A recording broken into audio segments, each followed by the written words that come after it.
ವಾಗೀಶಾದ್ಯಾಃ ಸುಮನಸಃ ಸರ್ವಾರ್ಥಾನಾಂ ಉಪಕ್ರಮೇ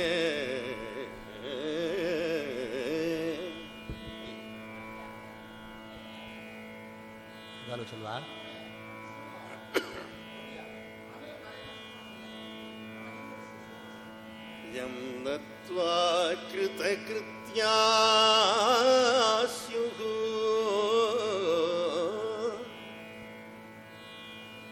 ತಂ ನಮಾಮಿ ಗಜಾನನಂ.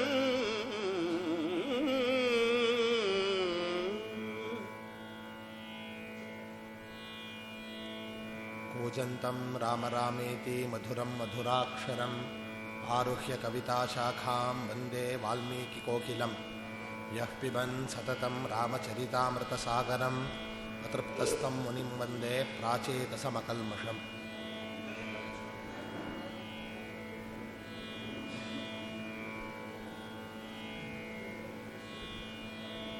ಸರ್ವರಿಗೂ ಸುಸ್ವಾಗತ. ಈ ವಸಂತ ನವರಾತ್ರಿಯ ಯುಗಾದಿಯ ದಿನದಂದು ನಡೆಯುತ್ತಿರುವಂತಹ ಮೊದಲನೇ ಕಾರ್ಯಕ್ರಮ ಶ್ರೀ ರಾಮನಾರಾಯಣ ಅವಧಾನಿಗಳು ವ್ಯಾಖ್ಯಾನದಲ್ಲಿ ಹಾಗೂ ಶ್ರೀಯುತ ಕುಮಾರಸ್ವಾಮಿಯವರು ವಾಚನದಲ್ಲಿ ಈ ಕಾರ್ಯಕ್ರಮವನ್ನು ನಡೆಸಿಕೊಡಲಿದ್ದಾರೆ. ಇದು ರಾಮಾಯಣದ ನಮಗೆ ಬಂದಿರೋ ಯೋಚನೆ ಏನು ಅಂದರೆ, ಮೂಲ ರಾಮಾಯಣ ವಾಲ್ಮೀಕಿ ರಾಮಾಯಣದ ಶ್ರವಣ ಎಲ್ಲರಿಗೂ ಆಗಬೇಕು, ಮೂಲ ರಾಮಾಯಣದಲ್ಲಿ ಕಥೆ ಹೇಗಿದೆ ಅಂತ ಎಲ್ರಿಗೂ ತಿಳಿಬೇಕು, ಅದು ಸಂಸ್ಕೃತ ಶ್ಲೋಕಗಳು ಕಿವಿ ಮೇಲೆ ಬಿದ್ದಂಗೆ ಆಗಬೇಕು, ಅದರ ಪುಣ್ಯನೂ ಬರಬೇಕು ಹಾಗೂ ಕಥೆನೂ ಗೊತ್ತಾಗಬೇಕು ಅನ್ನೋ ಒಂದು ದೃಷ್ಟಿಯಿಂದ ಈ ಕಾರ್ಯಕ್ರಮವನ್ನು ಆಯೋಜನೆ ಮಾಡಿದ್ದೀವಿ. ಎಲ್ಲರೂ ಹೊರಗೆ ಇರುವಂತಹ ಎಲ್ಲ ಕಲಾಭಿಮಾನಿಗಳು, ಎಲ್ಲ ಭಕ್ತರು, ಭಗವದ್ಭಕ್ತರು ಒಳಗೆ ಬಂದು ಆಸೀನರಾಗಬೇಕು. ಇವತ್ತಿನ ಕಾರ್ಯಕ್ರಮವನ್ನು ಶ್ರೀಯುತರು ನಡೆಸ್ಕೊಡ್ಬೇಕು ಅಂಥೇಳಿ ಕಳಕಳಿಯಿಂದ ಪ್ರಾರ್ಥನೆ ಮಾಡ್ತೇನೆ.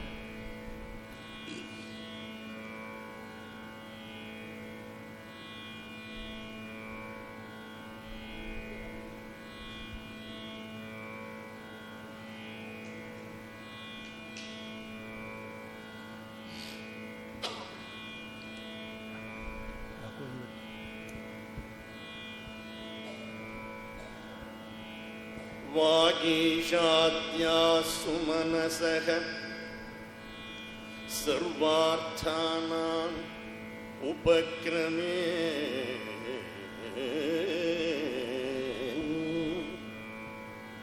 ಯಂ ನತ್ವಾ ಕೃತಕೃತ್ಯಾಃ ಸ್ಯುಃ ತಂ ನಮಾಮಿ ಗಜಾನನಂ.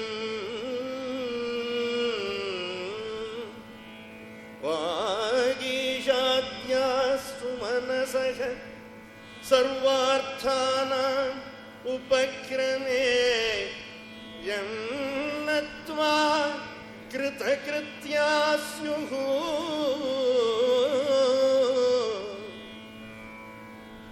ತಂ ನಮಾಮಿ ಗಜಾನನಂ.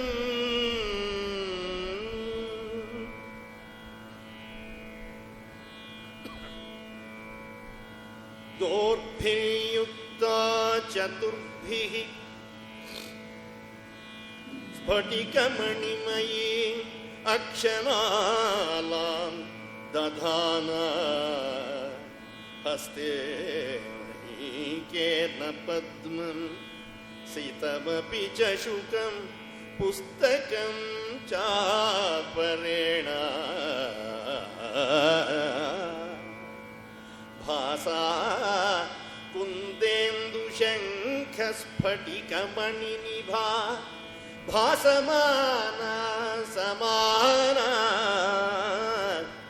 ಭಾಸಾ ಕುಂದೇಂದು ಶಂಖ ಸ್ಫಟಿಕಮಣಿನಿಭಾ ಭಾಸಮಾನ ಸಮಾನ ಸಾಮೇ ವಾಗ್ದೇವತೇಯಂ ನಿವಸತು ವದನೆ ಸರ್ವದಾ ಸುಪ್ರಸನ್ನ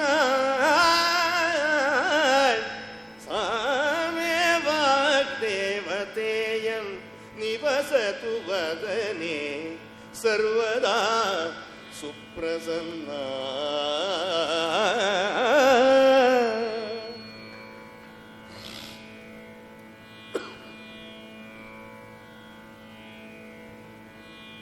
ಕೂಜಂತಂ ರಾಮ ರಾಮೇತಿ ಮಧುರಂ ಮಧುರಾಕ್ಷರಂ. ಕೂಜಂತಂ ರಾಮ ರಾಮೇತಿ ಮಧುರಂ ಮಧುರಾಕ್ಷರಂ. ಆರುಹ್ಯ ಕವಿತಾಶಾಖಾ ವಂದೇ ವಂದೇ ವಾಲ್ಮೀಕಿ ಕೋಕಿಲಂ. ಆರುಹ್ಯ ಕವಿತಾಶಾಖಾಂ ವಂದೇ ವಾಲ್ಮೀಕಿ ಕೋಕಿಲಂ.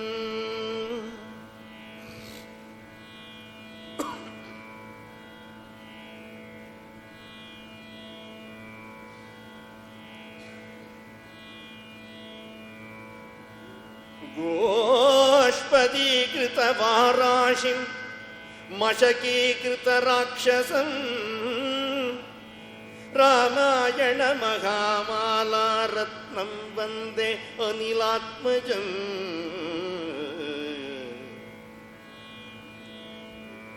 ಅಂಜನಾನಂದನಂ ವೀರಂ ಜಾನಕೀ ಶೋಕನಾಶನಂ. ಅಂಜನಾನಂದನಂ ವೀರಂ ಜಾನಕೀ ಶೋಕನಾಶನಂ. ಕಪೀಶಂ ಅಕ್ಷಹಂತಾರಂ ವಂದೇ ಲಂಕಾಭಯಂಕರಂ. ಕಪೀಶಮಕ್ಷಹಂತಾರಂ ವಂದೇ ಲಂಕಾಭಯಂಕರಂ.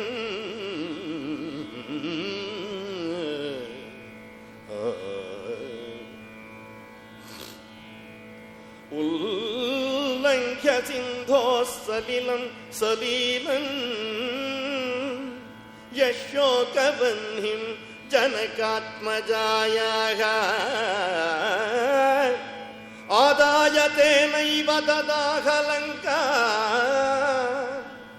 ಆದಾಯ ತೇನೈವ ದದಾಹ ಲಂಕಾಂ. ನಮಾಮಿ तं ಪ್ರಾಂಜಲಿರಾಂಜನೇಯಂ.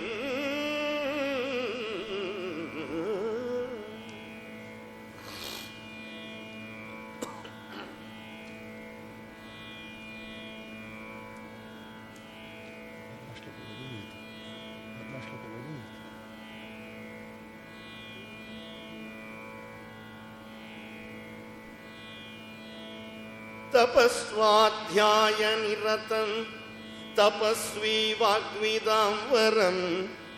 ನಾರದಂ ಪರಿಪಪ್ರಚ್ಛ ನಾರದಂ ಪರಿಪಪ್ರಚ್ಛ ವಾಲ್ಮೀಕಿರ್ಮುನಿಪುಂಗವಂ. ನಾರದಂ ಪರಿಪಪ್ರಚ್ಛ ವಾಲ್ಮೀಕಿರ್ಮುನಿಪುಂಗವಂ. ಆಪದಾಮಪಹರ್ತಾರಂ ದಾತಾರಂ ಸರ್ವಸಂಪದಾಂ ಲೋಕಾಭಿರಾಮಂ ಶ್ರೀರಾಮಂ ಭೂಯೋ ಭೂಯೋ ನಮಾಮ್ಯಹಂ. ವಾಲ್ಮೀಕಿಗಿರಿಸಂಭೂತ ರಾಮಾಂಭೋನಿಧಿಸಂಗತ ಶ್ರೀಮದ್ ರಾಮಾಯಣೀ ಗಂಗಾ ಪುನಾದಿಭುವನತ್ರಯಂ. ವಾಲ್ಮೀಕೇರ್ಮುನಿಸಿಂಹಸ್ಯ ಕವಿತಾ ವನಚಾರಿಣಃ ಶೃಣ್ವನ್ ರಾಮಕಥಾನಾದಂ ಕೋನಯಾತಿ ಪರಾಂಗತಿಂ. ವೇದವೇದ್ಯೆ ಪರೇ ಪುಂಸಿ ಜಾತೆ ದಶರಥಾತ್ಮಜೆ ವೇದ ಪ್ರಾಚೇತಸಾರಾಸೀತ್ ಸಾಕ್ಷಾತ್ ರಾಮಾಯಣಾತ್ಮನ. ಇವತ್ತು ನಮ್ಮ ಊರಿನ ಒಂದು ತುಂಬ ಭಾಗ್ಯದ ಉದಯ ದಿನ, ಸಂತೋಷದ ದಿನ ಅಂತ ಹೇಳ್ಬೋದು. ನಮ್ಮ ಮಿತ್ರರಾದಂತಹ ಹುಡುಗರಾದಂತಹ ಆದಿತ್ಯ, ವಾಸುಕಿ, ಸತ್ಯೇಂದ್ರ ಅವರೆಲ್ಲ ನಮ್ಮ ದೇವಸ್ಥಾನದ ಅಧ್ಯಕ್ಷರ ಬಳಿ ಹೋಗಿ ಪ್ರತಿ ವರ್ಷವೂ ನಾವು ಬೇರೆ ಬೇರೆ ಕಾರ್ಯಕ್ರಮಗಳನ್ನು ನಡೆಸ್ತೀವಿ. ಕನ್ನಡ ಕಾವ್ಯವಾಚನಗಳನ್ನು ನಡೆಯುತ್ತೆ ಊರಲ್ಲಿ. ಈ ವರ್ಷ ವಾಲ್ಮೀಕಿ ರಾಮಾಯಣವನ್ನು ಮಾಡೋಣ ಅಂತ ಹೇಳಿ ಅಧ್ಯಕ್ಷರು ಅದಕ್ಕೆ ತುಂಬ ಸಂತೋಷದಿಂದ ಒಪ್ಪಿಗೆ ಕೊಟ್ಟು ಅವರೇ ಶ್ಲೋಕಗಳನ್ನೆಲ್ಲ ಇಂತಿಂಥ ಇದನ್ನು ಮಾಡೋಣ, 9 ದಿನದ ಕಾರ್ಯಕ್ರಮ ಮುಗಿಸೋಕ್ಕಾಗಲ್ಲ ಅಂತ 17-18 ದಿನಕ್ಕೆ ಹಾಕಿ ವಿಸ್ತಾರವಾಗಿ ಈ ಆಯೋಜನೆ ನಡೆದಿದೆ. ಈ ಕಾರ್ಯಕ್ರಮಕ್ಕೆ ಮೂಲ ಪ್ರೇರಕರಾದಂತಹ ನಮ್ಮ ಹುಡುಗರಿಗೆ ಪರಮಾತ್ಮನು ಸಮಸ್ತ ಸನ್ಮಂಗಳಗಳನ್ನು ಉಂಟು ಮಾಡಲಿ ಅಂತ ಆ ಪರಮಾತ್ಮನಲ್ಲಿ ಪ್ರಾರ್ಥನೆ ಮಾಡ್ತಾ ರಾಮಾಯಣದ ಕಥೆಯನ್ನು ಆರಂಭ ಮಾಡ್ತೀವಿ. ಅಭಿಯುಕ್ತರ ಶ್ಲೋಕ ಹೀಗಿದೆ: ವೇದವೇದ್ಯನಾದಂತಹ ಪರಮಪುರುಷನು, ವೇದದಿಂದಲೇ ತಿಳಿದು ಬರತಕ್ಕಂಥವನು, ಅವನು ಯಾವಾಗ ಮರ್ತ್ಯ ಶಿಕ್ಷಣಕ್ಕಾಗಿ ಲೋಕೋದ್ಧಾರಕ್ಕಾಗಿ ಶ್ರೀರಾಮನಾಗಿ ಅವತಾರ ಮಾಡಿದನೋ ಅವನನ್ನು ಅನುಸರಿಸಿ ಅವನನ್ನು ಹೇಗೆ ವೇದ ತಿಳಿಸ್ಕೊಡುತ್ತೋ ಹಾಗೆ ಆ ರಾಮನನ್ನು ತಿಳಿಸ್ಕೊಡಬೇಕು ಅಂತ ಪ್ರಾಚೇತಸ ಮುನಿಗಳು ವಾಲ್ಮೀಕಿಗಳಿಂದ ರಾಮಾಯಣ ರೂಪವಾಗಿ ವೇದವೇ ಬಂತು. ವೇದಕ್ಕೂ ರಾಮಾಯಣಕ್ಕೂ ಯಾವುದೇ ಭೇದವಿಲ್ಲ. ಅದಕ್ಕೆ ಇಲ್ಲೇ ಹೇಳುತ್ತೆ, ಪುಣ್ಯಂ ವೇದೈಶ್ಚ ಸಂಹಿತಂ, ವೇದಗಳಿಗೆ ಸಮನಾದಂಥದ್ದು ರಾಮಾಯಣ ಅನ್ನತಕ್ಕಂಥ ಮಾತು. ಆ ರಾಮಾಯಣ ಕಥೆಯನ್ನು ಇವತ್ತು ನಿಮ್ಮೆಲ್ಲರ ಮುಂದೆ ಪ್ರಸ್ತುತವನ್ನು ಪಡಿಸ್ತಾ ಇದ್ದೀವಿ. ಎದೃಚ್ಛೆಯಿಂದ ಮಹಾಭಗವದ್ಭಕ್ತರಾದಂತಹ ನಾರದರು ಲೋಕ ಸಂಚಾರವನ್ನು ಮಾಡ್ತಾ ಎದೃಚ್ಛೆಯಿಂದ ವಾಲ್ಮೀಕಿಗಳ ಆಶ್ರಮ ಮಂಡಲಕ್ಕೆ ಬರ್ತಾರೆ. ವಾಲ್ಮೀಕಿಗಳು ಬಂದೊಡನೆಯೇ, ನಾರದರು ಬಂದೊಡನೆಯೇ ವಾಲ್ಮೀಕಿಗಳು ಅರ್ಘ್ಯಪಾದ್ಯಾದಿಗಳನ್ನು ಕೊಟ್ಟು ಸತ್ಕರಿಸಿ ಆಸನದಲ್ಲಿ ಕೂರಿಸ್ತಾರೆ. ಕೂರಿಸಿ ಲೋಕಾಭಿರಾಮವಾದಂತಹ ಮಾತುಗಳನ್ನಾಡಿ ಒಂದು ಮಾತನ್ನು ಕೇಳ್ತಾರೆ ವಾಲ್ಮೀಕಿಗಳು. ಅಂದರೆ ತಪಸ್ಸು ಸ್ವಾಧ್ಯಾಯ ನಿರತರಾದಂತಹ ಮಹರ್ಷಿಗಳನ್ನು ತಪಸ್ವಾಧ್ಯಾಯ ನಿರತರಾದಂತಹ ವಾಲ್ಮೀಕಿಗಳು ಪ್ರಶ್ನೆಯನ್ನು ಕೇಳಿದರು. ಏನು ಪ್ರಶ್ನೆಯನ್ನು ಕೇಳಿದರು? ಕೋನ್ವಸ್ಮಿನ್ ಸಾಂಪ್ರತಂ ಲೋಕೆ ಗುಣವಾನ್ ಕಶ್ಚ ವೀರ್ಯವಾನ್ ಧರ್ಮಜ್ಞಶ್ಚ ಕೃತಜ್ಞಶ್ಚ ಸತ್ಯವಾಕ್ಯೋ ದೃಢೌ ವ್ರತಃ ಚಾರಿತ್ರೇಣ ಚ ಕೋ ಯುಕ್ತಃ ಸರ್ವಭೂತೇಷು ಕೋ ಹಿತಃ ವಿದ್ವಾನ್ ಕಃ ಕಃ ಸಮರ್ಥಶ್ಚ ಕಶ್ಚೈಕ ಪ್ರಿಯದರ್ಶನಃ ಆತ್ಮವಾನ್ ಕೋ ಜಿತಕ್ರೋಧೋ ದ್ಯುತಿಮಾನ್ ಕೋ ನ ಸೂಯಕಃ ಕಸ್ಯ ಬಿಭ್ಯತಿ ದೇವಾಶ್ಚ ಜಾತರೋಷಸ್ಯ ಸಂಯುಗೇ ಏತದಿಚ್ಛಾಮ್ಯಹಂ ಶ್ರೋತುಂ ಪರಂ ಕೌತೂಹಲಂ ಹಿ ಮೇ ಮಹರ್ಷೇ ತ್ವಂ ಸಮರ್ಥೋಸಿ ಜ್ಞಾತುಂ ಏವಂ ವಿಧಂ ನರಂ.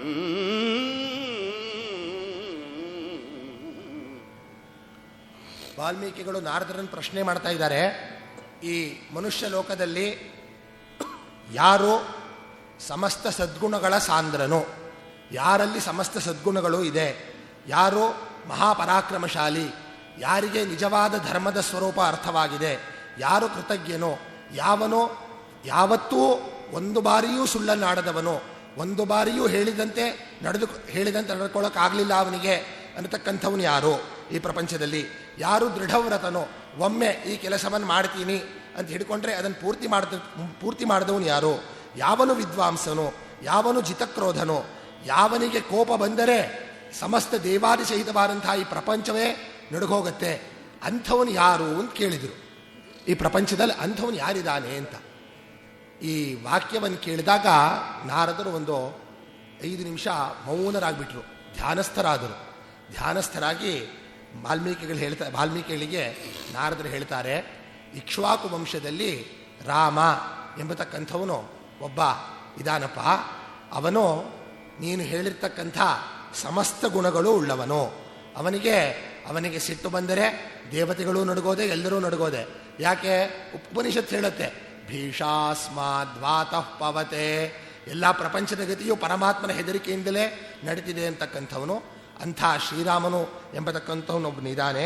ಅವನ ಗುಣಗಳು ಎಂಥವು, ಅವನ ರೂಪ ಎಂಥದ್ದು, ಅದಷ್ಟು ವಿಸ್ತಾರವಾಗಿದೆ. ಅವನು ವಿಪುಲಾಂಸ, ಮಹಾಬಾಹು ಅಂದರೆ ವಿಸ್ತಾರವಾದಂತಹ ಎದೆಯನ್ನುಳ್ಳವನು, ಕಮಲದಂತೆ ಕಣ್ಣುಳ್ಳವನು. ಈ ರೀತಿಯಲ್ಲಿ ಅವನ ಶಾರೀರಿಕವಾದಂತಹ ಸೌಂದರ್ಯವನ್ನು ಹೇಳ್ತಾ ನಾರದರು ಅವನ ಗುಣಗಳನ್ನು ಹೇಳ್ತಾ ಇದ್ದಾರೆ. ಸಚ ಸರ್ವಗುಣೋಪೇತಃ ಕೌಸಲ್ಯಾನಂದವರ್ಧನಃ ಸಮುದ್ರೈವ ಗಾಂಭೀರ್ಯೇ ಧೈರ್ಯೇಣ ಹಿಮವಾನಿವ ವಿಷ್ಣುನಾ ಸದೃಶೋ ವೀರ್ಯೇ ಸೋಮವತ್ ಪ್ರಿಯದರ್ಶನಃ ಕಾಲಾಗ್ನಿಸದೃಶಃ ಕ್ರೋಧೆ ಕ್ಷಮಯಾ ಪೃಥಿವೀ ಸಮಃ ಧನದೇನ ಸಮಸ್ತ್ಯಾಗೆ ಸತ್ಯೇ ಧರ್ಮೈವಾಪರಃ ತಮೇವಂ ಗುಣಸಂಪನ್ನಂ ರಾಮಂ ಸತ್ಯಪರಾಕ್ರಮಂ ಜ್ಯೇಷ್ಠಂ ಶ್ರೇಷ್ಠಗುಣೈರ್ಯುಕ್ತಂ ಪ್ರಿಯಂ ದಶರಥಸುತಂ ಪ್ರಕೃತೀನಾಂ ಹಿತೈರ್ಯುಕ್ತಂ ಪ್ರಕೃತಿಪ್ರಿಯಕಾಮ್ಯಯಾ ಯೌವರಾಜ್ಯೇನ ಸಂಯೋಕ್ತುಂ ಐಚ್ಛತ್ಪ್ರೀತ್ಯ ಮಹೀಪತಿಃ ಯೌವರಾಜ್ಯೇನ ಸಂಯೋಕ್ತುಂ ಐಚ್ಛತ್ಪ್ರೀತ್ಯ ಮಹೀಪತಿಃ.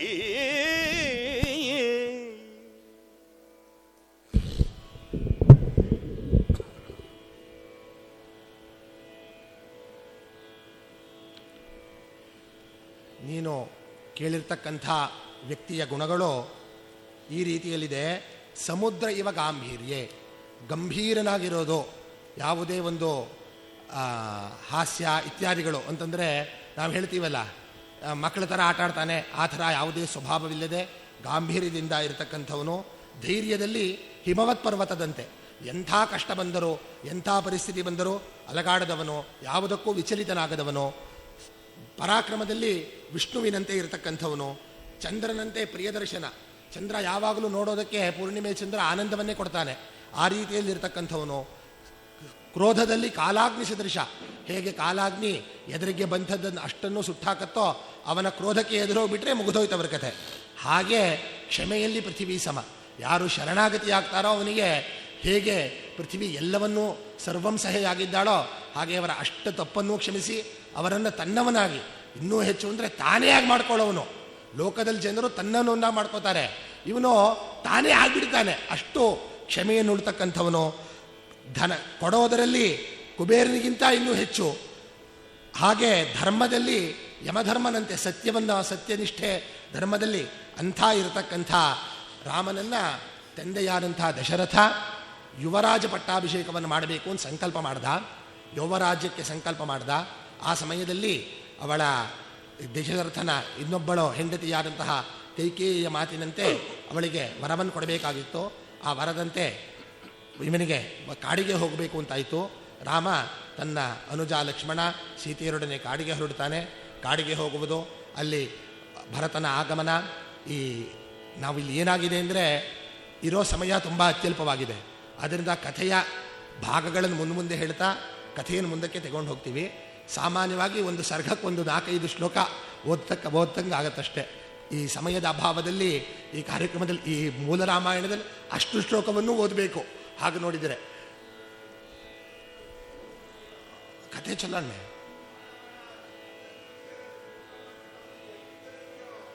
ಹೀಗೆ ಈ ರಾಮಾಯಣದ ಕಥೆಯನ್ನು ವಾಲ್ಮೀಕಿಗಳು ಸಂಕ್ಷೇಪವಾಗಿ, ನಾರದರು ವಾಲ್ಮೀಕಿಗಳಿಗೆ ಸಂಕ್ಷೇಪವಾಗಿ ತಿಳಿಸ್ಕೊಡ್ತಾರೆ. ರಾಮನ ಅವತಾರ, ಈ ಕಾಡಿನ ಗಮನ, ರಾವಣನ ಸಂಹಾರ, ವಾಪಸ್ ರಾಮ ಬರೋದು, ರಾಮನ ಬಂದು ಧರ್ಮದಿಂದ ರಾಮ ಶಾಸನ ಮಾಡ್ತಾ ಈ ಪ್ರಪಂಚದಲ್ಲಿ ಪ್ರಹೃಷ್ಟ ಮುದಿತೋ ಲೋಕ ಸ್ತುಷ್ಟ ಪುಷ್ಟ ಸುಧಾರ್ಮಿಕ. ರಾಮ ರಾಜ್ಯ ಹೇಗಿತ್ತು, ರಾಮನಿಂದ ಪ್ರಜೆಗಳಿಗೆ ಎಷ್ಟು ಕಲ್ಯಾಣವಾಯಿತು, ಮತ್ತೆ ಈ ರಾಮಾಯಣದ ಫಲ ಪಠಂದ್ರಿದೋ ವಾಗ್ ಥರದ ಶ್ಲೋಕ ಓದು ಚಲಿ ಬೇಡ ಈ ಹಿಂದೆ ಇನ್ನು ಶ್ಲೋಕವನ್ನು ಹುಟ್ಟಿಡೋ ಮುಂತಿ ಕೊಡೋಣ. ಈ ರಾಮಾಯಣ ಅನ್ನೋದು ಪವಿತ್ರವಾಗಿದೆ, ಸಮಸ್ತ ಪಾಪಗಳನ್ನು ಕಳೆಯತಕ್ಕಂಥದ್ದಾಗಿದೆ, ಮತ್ತು ವೇದಗಳಿಗೆ ಸಮನಾಗಿರತಕ್ಕಂಥದ್ದು. ಈ ರಾಮಾಯಣದ ಶ್ರವಣ ಪಠನ ಇತ್ಯಾದಿಗಳಿಂದ ಮನುಷ್ಯನು ಈ ಲೋಕದಲ್ಲಿ ಸುಖವಾಗಿದ್ದು ಶರೀರಪಾತಾದ ನಂತರ ಸ್ವರ್ಗಾದಿ ಲೋಕಗಳನ್ನು ಪಡ್ಕೊಳ್ತಾನೆ ಅಂತ ವಾಲ್ಮೀಕಿಗಳಿಗೆ ನಾರದರು ಸಂಕ್ಷೇಪವಾಗಿ ರಾಮಾಯಣದ ಕಥೆಯನ್ನು ತಿಳಿಸ್ಕೊಡ್ತಾರೆ. ಹೀಗೆ ತಿಳಿಸ್ಕೊಟ್ಟ ನಂತರ ವಾಲ್ಮೀಕಿಗಳು ಸರಿಯಪ್ಪ ನಾನಿನ್ನು ಹೋಗಿ ಬರ್ತೀನಿ ಬೇರೆ ಕಡೆಗೆ ಅಂಥೇಳಿ ನಾರದರು ವಾಲ್ಮೀಕಿಗಳ ಆಶ್ರಮದಿಂದ ಹೊರಟು ಹೋಗ್ತಾರೆ. ವಾಲ್ಮೀಕಿಗಳು ಸಹ ಮಾಧ್ಯಾಹ್ನಿಕದ ಸ್ನಾನಕ್ಕಾಗಿ ತಮಸಾ ನದಿಯ ಅವರ ಆಶ್ರಮದ ನದಿಯಲ್ಲಿ ತಮಸಾ ನದಿ ಎಂಬತಕ್ಕಂಥ ನದಿ ಇರುತ್ತೆ. ಮಾಧ್ಯಾಹ್ನಿಕ ಸ್ನಾನ ಅನುಷ್ಠಾನಕ್ಕಾಗಿ ತಮ್ಮ ಶಿಷ್ಯನನ್ನು ಕರೆದುಕೊಂಡು ತಮಸಾ ನದಿ ತೀರಕ್ಕೆ ಬರ್ತಾರೆ. ತಮಸಾ ನದಿ ತೀರಕ್ಕೆ ಬಂದಾಗ ಅಲ್ಲಿ ಎರಡು ಕ್ರೌಂಚ ಪಕ್ಷಿಗಳು, ಕ್ರೌಂಚ ಮಿಥುನ ಅಂದರೆ ಕ್ರೌಂಚ ದಂಪತಿಗಳು ಪರಸ್ಪರವಾಗಿ ಕ್ರೀಡೆಯನ್ನು ಮಾಡ್ತಾ ಇರುತ್ತೆ. ಆ ಸಮಯದಲ್ಲಿ ಒಂದು ಕ್ರೌಂಚ ಪಕ್ಷಿಯನ್ನು ಈ ಒಬ್ಬ ಬೇಡ ಹೊಡೆದು ಬಿಡ್ತಾನೆ ಬಾಣದಿಂದ ಹೊಡೆದಾಗ ಒಂದು ಪಕ್ಷಿ ಸತ್ತೋಗ್ಬಿಡುತ್ತೆ. ಆ ಸಮಯದಲ್ಲಿ ಇನ್ನೊಂದು ಪಕ್ಷಿ ತನ್ನ ಪ್ರಿಯತಮ ಹೋದದ್ದರಿಂದ ದುಃಖ ಪಟ್ಕೊಂಡು ಕ್ರೌಂಚ ನಿನಾದದಿಂದ ಅಳುತ್ತಾ ಇರಬೇಕಾದ್ರೆ ಆ ದುಃಖವನ್ನು ನೋಡಿ ವಾಲ್ಮೀಕಿಗಳಿಗೆ ಏನು ಮನಸ್ಸಿಗೆ ಬರುತ್ತೋ ಅದನ್ನು ಆ ಬೇಡನಿಗೆ ಹೇಳ್ತಾರೆ. ಮಾನಿಷಾದ ಪ್ರತಿಷ್ಠಾಂ ತ್ವಮಗಮ ಶಾಶ್ವತಿ ಸಮಾಹ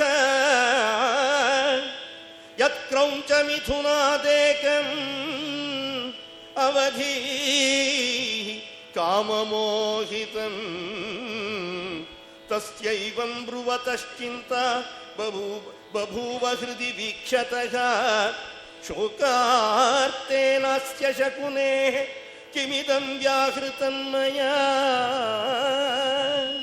ಚಿಂತಯನ್ ಸ ಮಹಾಪ್ರಾಜ್ಞಃ ಚಕಾರಮತಿಮಾನ್ಮತಿಂ ಶಿಷ್ಯಂ ಚೈವಾಬ್ರವೀದ್ವಾಕ್ಯಂ ಇದಂ ಸ ಮುನಿಪುಂಗವಃ ಪಾದಬದ್ಧೋಕ್ಷರಸಮಃ ತಂತ್ರೀಲಯ ಸಮನ್ವಿತಃ ಶೋಕಾರ್ತಸ್ಯ ಪ್ರವೃತ್ತೋ ಮೇ ಶ್ಲೋಕೋ ಭವತು ನಾನ್ಯಥಾ ಶಿಷ್ಯಸ್ತು ತಸ್ಯ ಬ್ರುವತೋ ಮುನೇರ್ವಾಕ್ಯಮನುತ್ತಮಂ ಪ್ರತಿಜಗ್ರಾಹ ಸಂಹೃಷ್ಟಃ ತಸ್ಯ ತುಷ್ಟೋ ಭವದ್ಗುರುಃ. ಆ ಕ್ರೌಂಚ ಪಕ್ಷಿಯ ದುಃಖವನ್ನು ನೋಡಿ ವಾಲ್ಮೀಕಿಗಳು ಆ ಬೇಡನಿಗೆ ಶಾಪವನ್ನು ಕೊಟ್ಬಿಡ್ತಾರೆ. ಆ ಶಾಪ, ಬೇಡನೆ ನೀನು ಜಾಸ್ತಿ ದಿನ ಬದುಕಬೇಡ, ಆದಷ್ಟು ಬೇಗ ನೀನು ಈ ಕ್ರೌಂಚ ಪಕ್ಷಿಗೆ ಯಾವ ಗತಿಯಾಯಿತೋ ಅದೇ ಗತಿ ನಿನಗೆ ಬರಲಿ ಅಂತ ಶಾಪವನ್ನು ಕೊಡ್ತಾರೆ. ಆದರೆ ಆ ಶಾಪ ಶ್ಲೋಕ ರೂಪವಾಗಿ ಅವರ ಬಾಯಿಂದ ಹೊರಗೆ ಬರುತ್ತೆ. ಅವರು ಹೇಳುವುದು ಶಾಪವೇ, ಕ್ರೋಧದಿಂದಲೇ ಹೇಳಿರೋದವರು. ಆ ಸಮಯದಲ್ಲಿ ಅದು ಶ್ಲೋಕ ರೂಪವಾಗಿ ಬಂದಾಗ ಅವರಿಗೆ ಆಶ್ಚರ್ಯವಾಗಿಬಿಡುತ್ತೆ. ನಾನು ಶಾಪವನ್ನು ಲೋಕದಲ್ಲಿ ವ್ಯವಹಾರ ಕೊಡಕ್ಕೆ ಹೋದೆ, ಆದರೆ ಇದು ಶ್ಲೋಕ ರೂಪವಾಗಿಬಿಡ್ತು. ನಾನು ಶೋಕದಿಂದ ಹೇಳಿದ್ದು ಶ್ಲೋಕವೇ ಆಗಲಿ ಇದು ಅಂತ ಋಷಿಗಳು ಹೇಳ್ತಾ ತಮ್ಮ ಶಿಷ್ಯನಿಗೆ ಈ ಶ್ಲೋಕವನ್ನು ಗುರುತಿಟ್ಕೋಪ ಅಂತ ಹೇಳ್ತಾರೆ. ಅವನು ಗುರುತಿಟ್ಕೋತಾನೆ, ಅವರಿಗೂ ಸಂತೋಷವಾಗುತ್ತೆ. ಹಾಗೆ ಮುಂದಕ್ಕೆ ಹೋಗ್ತಾರೆ, ನದಿಯಲ್ಲಿ ಸ್ನಾನ ಮಾಡೋದು, ಆನಿಕಗಳನ್ನು ಮಾಡಿಕೊಂಡು ವಾಪಸ್ ಬರ್ತಾರೆ. ಆದರೆ ಮನಸ್ಸಿನಲ್ಲಿ ಅದೇ ಚಿಂತೆ, ಆ ಬೇಡ ಹೊಡೆದಿದ್ದು, ಆ ಕ್ರೌಂಚದ ನಿನಾದ, ಅದರ ದುಃಖ, ತಮ್ಮ ಬಾಯಿಂದ ಬಂದಂತಹ ಶೋಕವು ಶ್ಲೋಕವಾಗಿಬಿಡ್ತಲ್ಲ, ಯಾಕೆ ಹೀಗಾಯಿತು ಅಂತ ಯೋಚನೆಯಿಂದ ಬಂದು ಆಶ್ರಮದಲ್ಲಿ ಕುಳಿತು ಜಪವನ್ನು ಮಾಡ್ತಾ ಇದ್ದಾರೆ. ಅದೇ ಚಿಂತೆ ಇದೆ. ಆ ಸಮಯದಲ್ಲಿ ಏನಾಗತ್ತೆ,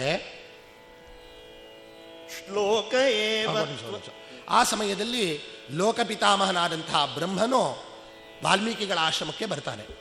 ಬಂದು ವಾಲ್ಮೀಕಿಗಳು ಬಂದಾಗ ಅವರಿಗೆ ಗೌರವವನ್ನು ಕೊಡೋದು, ಅರ್ಘ್ಯಪಾದ್ಯಾದಿಗಳ ಅರ್ಪಣೆ ಮಾಡೋದು ಮಾಡಿ ಬ್ರಹ್ಮನು ಕೂತ್ಕೊಳ್ತಾನೆ. ಬ್ರಹ್ಮನು ಕೂತ್ಕೊಂಡಾಗಲೂ ಸಹ ವಾಲ್ಮೀಕಿಗಳಿಗೆ ಅದೇ ಚಿಂತೆ. ಇನ್ನೂ ಆ ಮನಸ್ಸಿನಿಂದ ಆ ಘಟನೆ, ಆ ಶ್ಲೋಕ ಎರಡೂ ಹೋಗೇ ಇರೋದಿಲ್ಲ. ಅವರ ಮನಸ್ಸಲ್ಲದು ಯೋಚನೆ ಮಾಡ್ತಿರ್ಬೇಕಾದ್ರೆ ಬ್ರಹ್ಮನು ವಾಲ್ಮೀಕಿಗಳನ್ನು ನೋಡಿ ಮುಗುಳು ನಗತಾ ಹೇಳ್ತಾ ಇದ್ದಾನೆ ವಾಲ್ಮೀಕಿಗಳಿಗೆ, ಶ್ಲೋಕ ಏವ ತ್ವಯಾ ಬದ್ಧೋ ನಾತ್ರ ಕಾರ್ಯ ವಿಚಾರಣ ಮಚ್ಛಂದಾ ದೇವತೆ ಬ್ರಹ್ಮನ್ ಪ್ರವೃತ್ತೇಯಂ ಸರಸ್ವತೀ ರಾಮಸ್ಯ ಚರಿತಂ ಕೃತ್ಸ್ನಂ ಕುರುತ್ವಂ ಋಷಿ ಸತ್ತಮ ಧರ್ಮಾತ್ಮನೋ ಗುಣವತೋ ಲೋಕೆ ರಾಮಸ್ಯ ಧೀಮತಃ ವೃತ್ತಂ ಕಥಯ ವೀರಸ್ಯ ಯಥಾ ತೇ ನಾರದಾಶ್ರುತಂ ರಹಸ್ಯಂ ಚ ಪ್ರಕಾಶಂ ಚ ಯದ್ವೃತ್ತಂ ತಸ್ಯ ಧೀಮತಃ ರಾಮಸ್ಯ ಸಹ ಸೌಮಿತ್ರೇ ರಾಕ್ಷಸಾನಾಂ ಚ ಸರ್ವಶಃ ವೈದೇಹ್ಯಾಶ್ಚೈವ ಯದ್ವೃತ್ತಂ ಪ್ರಕಾಶಂ ವ್ಯದಿವಾರಹಃ ಯಚ್ಚಾಪ್ಯವಿದಿತಂ ಸರ್ವಂ ವಿದಿತಂ ತೇ ಭವಿಷ್ಯತಿ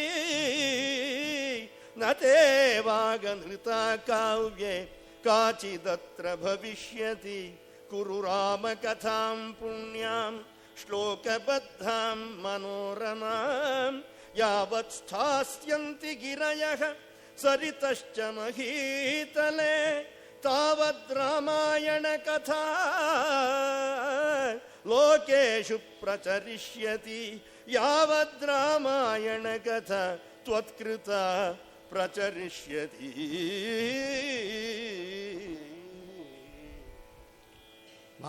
ಬ್ರಹ್ಮನು ವಾಲ್ಮೀಕಿಗಳಿಗೆ ಹೇಳ್ತಾನೆ, ಮಹರ್ಷಿಗಳೇ, ನನ್ನ ಅನುಜ್ಞೆಯಿಂದಲೇ ನನ್ನ ಆಶೀರ್ವಾದದಿಂದಲೇ ನೀವು ಹೇಳಿರ್ತಕ್ಕಂಥ ಮಾತು ಶ್ಲೋಕವೇ ಆಗಿರೋದು. ಯಾಕೆ ಈ ರೀತಿಯಲ್ಲಿ ನಾನು ಮಾಡಿದೆ?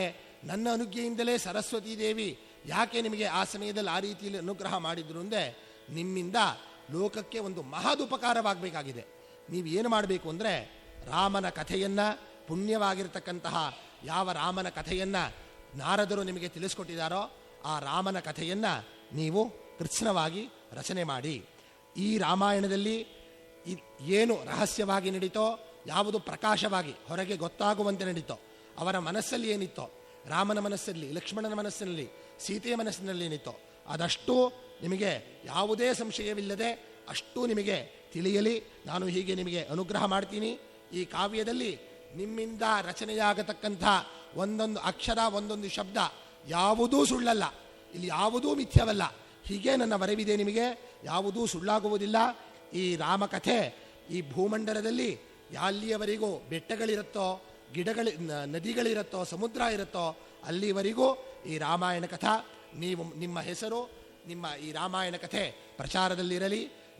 ನಿಮಗೆ ರಾಮಾಯಣ ಕಥೆಯನ್ನು ಬರೆಯುವುದಕ್ಕಾಗಿಯೇ ಈ ರೀತಿಯಲ್ಲಿ ನಾನು ನಿಮಗೆ ಅನುಗ್ರಹ ಮಾಡಿರೋದು. ನೀವು ಈ ರಾಮಾಯಣ ಕಥೆಯನ್ನು ಕೃತ್ಸ್ನವಾಗಿ ರಚನೆ ಮಾಡಬೇಕು ಅಂಥೇಳಿ ಹಾಗೆ ಒಂದು ವರವನ್ನು ಕೊಡ್ತಾರೆ. ನೀವು ಎಲ್ಲಿಯವರೆಗೆ ರಾಮಾಯಣ ಕಥೆ ನಡೀತಿರುತ್ತೋ ಅಲ್ಲಿವರೆಗೂ ನಿಮಗೆ ನಮ್ಮ ಲೋಕಕ್ಕೆ ಬರುವುದು ಹೋಗುವುದು ಎಲ್ಲ ರೀತಿಯ ಸೌಲಭ್ಯಗಳು ಇರುತ್ತೆ, ಎಲ್ಲ ಅನುಕೂಲವೂ ಇರುತ್ತೆ. ಈ ರೀತಿಯಲ್ಲಿ ನೀವು ರಾಮಾಯಣ ಕಥೆಯನ್ನು ಮಾಡಬೇಕು ಅಂತ ಬ್ರಹ್ಮನು ವಾಲ್ಮೀಕಿಗಳಿಗೆ ಅಪ್ಪಣೆ ಕೊಡ್ತಾನೆ. ಅದಾದ ನಂತರ ವಾಲ್ಮೀಕಿಗಳು ವಿಸ್ತಾರವಾಗಿ 24,000 ಶ್ಲೋಕಗಳ ಇರತಕ್ಕಂತಹ ರಾಮಾಯಣವನ್ನು ರಚನೆ ಮಾಡಿ ಇದನ್ನು ಇವಾಗ ಯಾರ ಹತ್ರ ಹೇಳಿಸ್ಬೇಕು ಅಂತ. ಆಗ ವಾಲ್ಮೀಕಿಗಳ ಆಶ್ರಮದಲ್ಲಿ ಕುಶಲವರು ಅಲ್ಲೇ ಇರ್ತಾರೆ. ಆ ಸಮಯದಲ್ಲಿ ಇವರಿಬ್ಬರ ಕಂಠದ ಮಾಧುರ್ಯ, ಇವರಿಬ್ಬರ ಸೌಂದರ್ಯವನ್ನು ನೋಡಿ ವಾಲ್ಮೀಕಿಗಳು ಆ 24,000 ಶ್ಲೋಕಗಳನ್ನು ಸಹ ಕುಶಲವರಿಗೆ ಆ ತಂತ್ರೀಲಯ ವಾದ್ಯದೊಡನೆ ಸಮನ್ವಯ ಮಾಡಿಕೊಟ್ಟು ಅಷ್ಟನ್ನು ಕಲಿಸ್ಕೊಡ್ತಾರೆ. ಈ ಕುಶಲವರು ಆ ರಾಮಾಯಣದ ಕಥೆಯನ್ನು ಯಜ್ಞಯಾಗಗಳಾಗ್ತಾ ಋಷಿಗಳೆಲ್ಲ ಸೇರಿದಾಗ ಒಂದೊಂದು ಭಾಗದ ಕಥೆಯನ್ನು ಹಾಡೋದು. ಅದು ಕೇಳಿದಾಗ ಋಷಿಗಳಿಗೆಲ್ಲ ಆನಂದ, ಪರಮಾನಂದ. ಎಂಥ ಅದ್ಭುತವಾಗಿದೆ, ಎಂಥ ಉತ್ತಮವಾಗಿದೆ ಕಾವ್ಯ, ಹೇಗೆ ಗಾನ ಮಾಡ್ತಿದ್ದಾರೆ ಅಂತ. ಹೀಗೆ ಅವರು ಗಾನ ಮಾಡ್ತಾ ಮಾಡ್ತಾ ಅಯೋಧ್ಯ ಪಟ್ಟಣಕ್ಕೂ ಬಂದು ಅಯೋಧ್ಯ ಪಟ್ಟಣದಲ್ಲಿ ಆ ರಾಮಾಯಣದ ಕಥೆಯನ್ನು ಅಲ್ಲಲ್ಲಿ, ಅಂದರೆ ಚತ್ವರಗಳು ಅಂತಂದರೆ ಸರ್ಕಲ್ಗಳು, ಆ ಭಾಗದಲ್ಲಿ ಜನರು ಸೇರಿರೋ ಕಡೆ ದೇವಾಲಯಗಳಲ್ಲಿ ಹೀಗೆ ಗಾನ ಮಾಡ್ತಾ ಇದ್ದಾಗ ಒಂದು ದಿನ ಏನಾಗತ್ತೆ, ರಥ್ಯಾಸು ರಾಜ ಮಾರ್ಗೇಶು ದದರ್ಶ ಭರತಾಗ್ರಜಃ ರಥ್ಯಾಸು ರಾಜ ಮಾರ್ಗೇಶು ದದರ್ಶ ಭರತಾಗ್ರಜಃ ಸ್ವವೇಶ್ಮ ಚಾನೀಯ ತತೋ ಭ್ರಾತರೌ ಚ ಕುಶೀಲವೌ ಪೂಜಯಾಮಾಸ ಪೂಜಾರ್ಹೌ ರಾಮಶತ್ರು ನಿಬರ್ಹಣಃ ಆಸೀನಃ ಕಾಂಚನೆ ದಿವ್ಯೇ ಸಚ ಸಿಂಹಾಸನೆ ಪ್ರಭುಃ ಉಪೋಪವಿಷ್ಟಃ ಸಚಿವೈಃ ಭ್ರಾತೃಭಿಶ್ಚ ಪರಂತಪಃ ದೃಷ್ಟ್ವಾ ತು ರೂಪಸಂಪನ್ನೌ ತಾವುಭೌ ನಿಯತಸ್ತದಾ ಉವಾಚ ಲಕ್ಷ್ಮಣಂ ರಾಮಃ ಶತ್ರುಘ್ನಂ ಭರತಂ ತಥಾ ಶ್ರೂಯತಾಂ ಇದಮಾಖ್ಯಾನಂ ಅನಯೋರ್ದೇವ ವರ್ಚಸೋಃ ವಿಚಿತ್ರಾರ್ಥಪದಂ ಸಮ್ಯಕ್ ಗಾಯಕೌ ಸಮಚೋದಯತ್ ತೌ ಚಾಪಿ ಮಧುರಂ ವ್ಯಕ್ತಂ ಸ್ವಚಿಂತಾಯತ ನಿಸ್ವನಂ ತಂತ್ರೀಲಯ ವದತ್ಯರ್ಥಂ ವಿಶ್ರುತಾರ್ಥಮಗಾಯತ ह्लादयत् सर्वगात्राणि मनांसि हृदयानि च ह्लादयत् सर्वगात्राणि मनांसि ಹೃದಯಾನಿ ಚ. ಅದನ್ನು ಕೇಳಿ ರಾಮ ಅವರಿಬ್ಬರನ್ನ ತನ್ನ ಅರಮನೆಗೆ ಕರೆಸಿ ತನ್ನ ಮಂತ್ರಿಗಳೊಡನೆ ತಮ್ಮಂದಿರೊಡನೆ ಕೂತಾಗ ಅವರಿಗೆ ಹೇಳ್ತಾನೆ, ಅವರಿಗೆ ಗೌರವವನ್ನು ಕೊಟ್ಟು ಇವರಿಗೆ ಹೇಳ್ತಾ ಇದ್ದಾನೆ, ಕೇಳಿ ಈ ಇಬ್ಬರು ಹುಡುಗರು ತುಂಬ ಸುಂದರವಾಗಿ ಸುಶ್ರಾವ್ಯವಾಗಿ ಕಥೆಯನ್ನು ಗಾನ ಮಾಡ್ತಾ ಇದ್ದಾರೆ, ಇದನ್ನೆಲ್ಲರೂ ಕೇಳೋಣ ಅಂಥೇಳಿ ಅವರಿಬ್ಬರಿಗೂ ಸಹ ನೀವು ಕಥೆಯನ್ನು ಆರಂಭ ಮಾಡ್ರಪ್ಪ ಅಂತ ರಾಮ ತನ್ನ ಆ ಕುಶೀಲವರಿಗೆ ಆಜ್ಞೆಯನ್ನು ಮಾಡ್ತಾನೆ. ಅವರು ಸಹ ಈ ಕಥೆಯನ್ನು ಆರಂಭ ಮಾಡ್ತಾರೆ. ಅಂದರೆ ರಾಮಾಯಣ ಕಥೆ ಹೇಗಾಗತ್ತೆ ಅಂದರೆ ಮಕ್ಕಳೇ ತಂದೆಗೆ ಕಥೆಯನ್ನು ಹೇಳ್ತಾ ಇದ್ದಾರೆ. ರಾಮಾಯಣದಲ್ಲಿ ಕುಶಲವರೇ ರಾಮನಿಗೆ ತಮ್ಮ ಕಥೆಯನ್ನು ಅವನ ಕಥೆಯನ್ನು ತಿಳಿಸ್ತಾ ಇದ್ದಾರೆ. ಹಾಗೆ ಅವರು ಕಥೆಯನ್ನು ಈಗ ಆರಂಭ ಮಾಡ್ತಾರೆ. ಹೇಗೆ ಇತ್ತು? ಸರ್ವಾ ಪೂರ್ವಮಿಯಂ ಯೇಷಾಮಾಸೀತ್ ಕೃತ್ಸ್ನಾ ವಸುಂಧರ ಪ್ರಜಾಪತಿಮುಪಾದಾಯ ನೃಪಾಣಾಂ ಜಯಶಾಲಿನಾಂ ಯೇಷಾಂ ಸಸಗರೋ ನಾಮ ಸಾಗರೋ ಯೇನ ಖಾನಿತಃ ಷಷ್ಟಿಃ ಪುತ್ರ ಸಹಸ್ರಾಣಿ ಯಂ ಯಾಂತಂ ಪರ್ಯವಾರಯನ್ ಇಕ್ಷ್ವಾಕೂಣಾಮಿದಂ ತೇಷಾಂ ರಾಜ್ಞಾಂ ವಂಶೇ ಮಹಾತ್ಮನಾ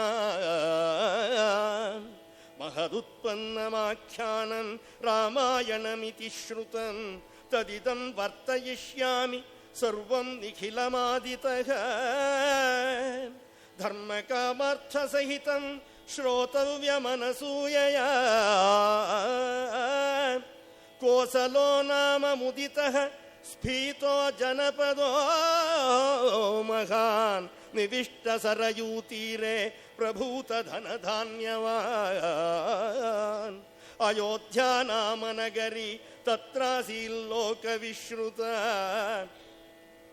ಅಯೋಧ್ಯಾ ನಾಮ ನಗರಿ ತತ್ರಾಸೀಲ್ಲೋಕವಿಶ್ರುತ ಮನುನಾ ಮಾನವೇಂದ್ರೇಣ ಯಾ ಪುರಿ ನಿರ್ಮಿತ ಸ್ವಯಂ. ಈ ಸಮಸ್ತ ಭೂಮಂಡಲವು ತುಂಬ ಹಿಂದೆ ಯಾರಿಗೆ ಸೇರಿದ್ದಾಗಿತ್ತೋ, ಬ್ರಹ್ಮನಿಂದ ಹಿಡಿದು ಯಾವ ರಾಜರ ಆಳ್ವಿಕೆಯಲ್ಲಿ ಈ ಸಮಸ್ತ ಭೂಮಂಡಲವೂ ಇತ್ತೋ ಅಂಥ ವಂಶದಲ್ಲಿ ಸಗರನೆಂಬತಕ್ಕಂಥ ರಾಜ ಬಂದ. ಅವನಿಂದಲೇ ಈ ಸಾಗರವೆಂಬತಕ್ಕಂಥದ್ದುಂಟಾಯಿತೋ. ಆ ಇಕ್ಷ್ವಾಕುಗಳ ವಂಶದಲ್ಲಿ ಈ ಪುಣ್ಯವಾದಂತಹ ಆಖ್ಯಾನ ಕಥೆ ಉಂಟಾಗಿದೆ. ಈ ಕಥೆಯ ಹೆಸರು ರಾಮಾಯಣಮಿತಿ ಶ್ರುತಂ. ರಾಮನ ಅಯನ, ರಾಮನ ದಾರಿ, ರಾಮನ ಕಡೆಗೆ ದಾರಿ ಎಂಬತಕ್ಕಂಥ ಅರ್ಥದ ಈ ರಾಮಾಯಣ ಎಂಬತಕ್ಕಂಥ ಕಥೆ ಅಲ್ಲಿ ಆ ವಂಶದಲ್ಲಿ ಉತ್ಪನ್ನವಾಗಿದೆ. ಈ ಕಥೆಯನ್ನು ಧರ್ಮಾರ್ಥ ಕಾಮ ಮೋಕ್ಷ 4 ಸಿಗತಕ್ಕಂಥ ಕಥೆ ಇದು. ಯಾವುದೇ ಅಸೂಯೆ ಇಲ್ಲದೆ ಭಕ್ತಿಯಿಂದ ಈ ಕಥೆಯನ್ನು ಕೇಳಬೇಕು ಅಂತ ಹೇಳ್ತಾ, ಈ ಭೂಮಂಡಲದಲ್ಲಿ ಕೋಸಲ ಎಂಬತಕ್ಕಂಥ ಒಂದು ಭೂಪ್ರದೇಶವಿದೆ. ಅದು ಆ ಭೂಪ್ರದೇಶ ಸರಯೂ ನದಿಯ ತೀರದಲ್ಲಿದೆ. ಅಲ್ಲಿ ಅಯೋಧ್ಯ ಎಂಬತಕ್ಕಂಥ ಒಂದು ಸುಂದರವಾದಂಥ ನಗರಿ ಇದೆ. ಆ ನಗರಿಯಲ್ಲಿ ದಶರಥ ಎಂಬತಕ್ಕಂಥ ರಾಜನಿದ್ದಾನೆ. ಅವನಿಗೆ ವಿಸ್ತಾರವಾದಂಥ ಇಲ್ಲಿ ನಗರದ ಅಳತೆಯೆಲ್ಲ ಹೇಳಿದ್ದಾರೆ. ಇಷ್ಟು 12 ಯೋಜನಾ ಉದ್ದ, 3 ಯೋಜನಾ ಅಗಲ, ಈ ರೀತಿಯಲ್ಲಿರ್ತಕ್ಕಂಥ ನಗರ. ಒಳ್ಳೆ ಕೋಟೆ ಕೊತ್ತಲುಗಳು, ಎಲ್ಲ ಸಮೃದ್ಧಿಯೂ ಇಲ್ಲೇ ಇದೆ ಆ ನಗರದಲ್ಲಿ. ಆ ನಗರದ ಜನ ಯಾವ ರೀತಿಯಲ್ಲಿ ಇದ್ದರು ಅಂತಂದರೆ, ತಸ್ಮಿನ್ ಪುರವರೇ ಹೃಷ್ಟಾಃ ಧರ್ಮಾತ್ಮಾನೋ ಬಹುಶ್ರುತಾಃ ನರಾಸ್ತುಷ್ಟಾ ಧನೈಃ ಸ್ವೈಃ ಅಲುಬ್ಧಾಃ ಸತ್ಯವಾದಿನಃ ನಾಲ್ಪಸನ್ನಿಚಯಃ ಕಶ್ಚಿತ್ ಆಸೀತ್ ತಸ್ಮಿನ್ ಪುರೋತ್ತಮೇ ಕುಟುಂಬೀಯೋ ಹ್ಯಸಿದ್ಧಾರ್ಥೋ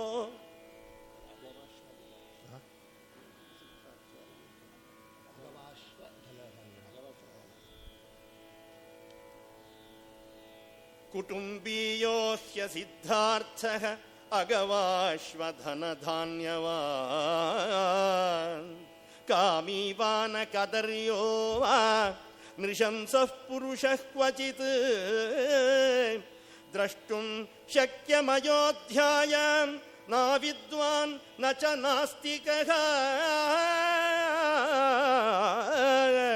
ಸರ್ವೇ ನರಾಶ್ಚ ನಾರ್ಯಶ್ಚ ಧರ್ಮಶೀಲಾಃ ಸುಸಂಯುತಾಃ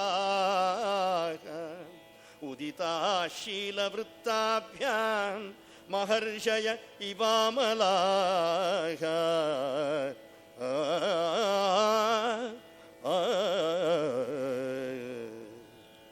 ಆ ಅಯೋಧ್ಯೆಯಲ್ಲಿ ಜನರು ತುಂಬ ಸಂತುಷ್ಟವಾಗಿದ್ದರು. ಯಾರಿಗೂ ಲೋಭವಿರಲಿಲ್ಲ. ಹಾಗೆ ಅಲ್ಪದ್ರವ್ಯ ಬಡತನ ಅನ್ನೋದೇ ಅಲ್ಲಿರಲಿಲ್ಲ. ಸಂಪೂರ್ಣ ಸಮೃದ್ಧಿಯಾಗಿತ್ತು. ಕಾಮಿ ತನ್ನ ಧರ್ಮವನ್ನು ಮೀರಿ ಬೇರೆಯವರ ವಸ್ತುವನ್ನು ಪರಸ್ತ್ರೀಯರನ್ನು ಬಯಸಕ್ಕಂಥವ್ರಿರಲಿಲ್ಲ. ಹಾಗೆ ಜಿಪುಣತನ ಮಾಡೋರಿರಲಿಲ್ಲ, ಕ್ರೂರಿಗಳಿರಲಿಲ್ಲ. ಎಲ್ಲ ಪುರುಷರು ಸ್ತ್ರೀಯರು ಅವರವರ ಧರ್ಮದಲ್ಲಿದ್ದರು.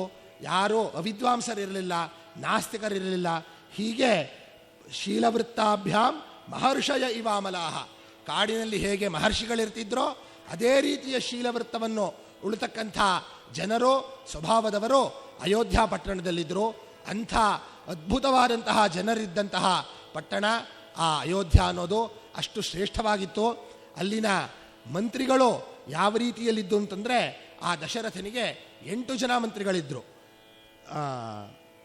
ಧೃಷ್ಟಿ, ಜಯಂತ, ವಿಜಯ, ಸುರಾಷ್ಟ್ರ, ರಾಷ್ಟ್ರವರ್ಧನ, ಅಕೋಪ, ಧರ್ಮಪಾಲ, ಸುಮಂತ್ರ ಅಂತ ಈ 8 ಜನ ಪ್ರಧಾನಮಂತ್ರಿಗಳು.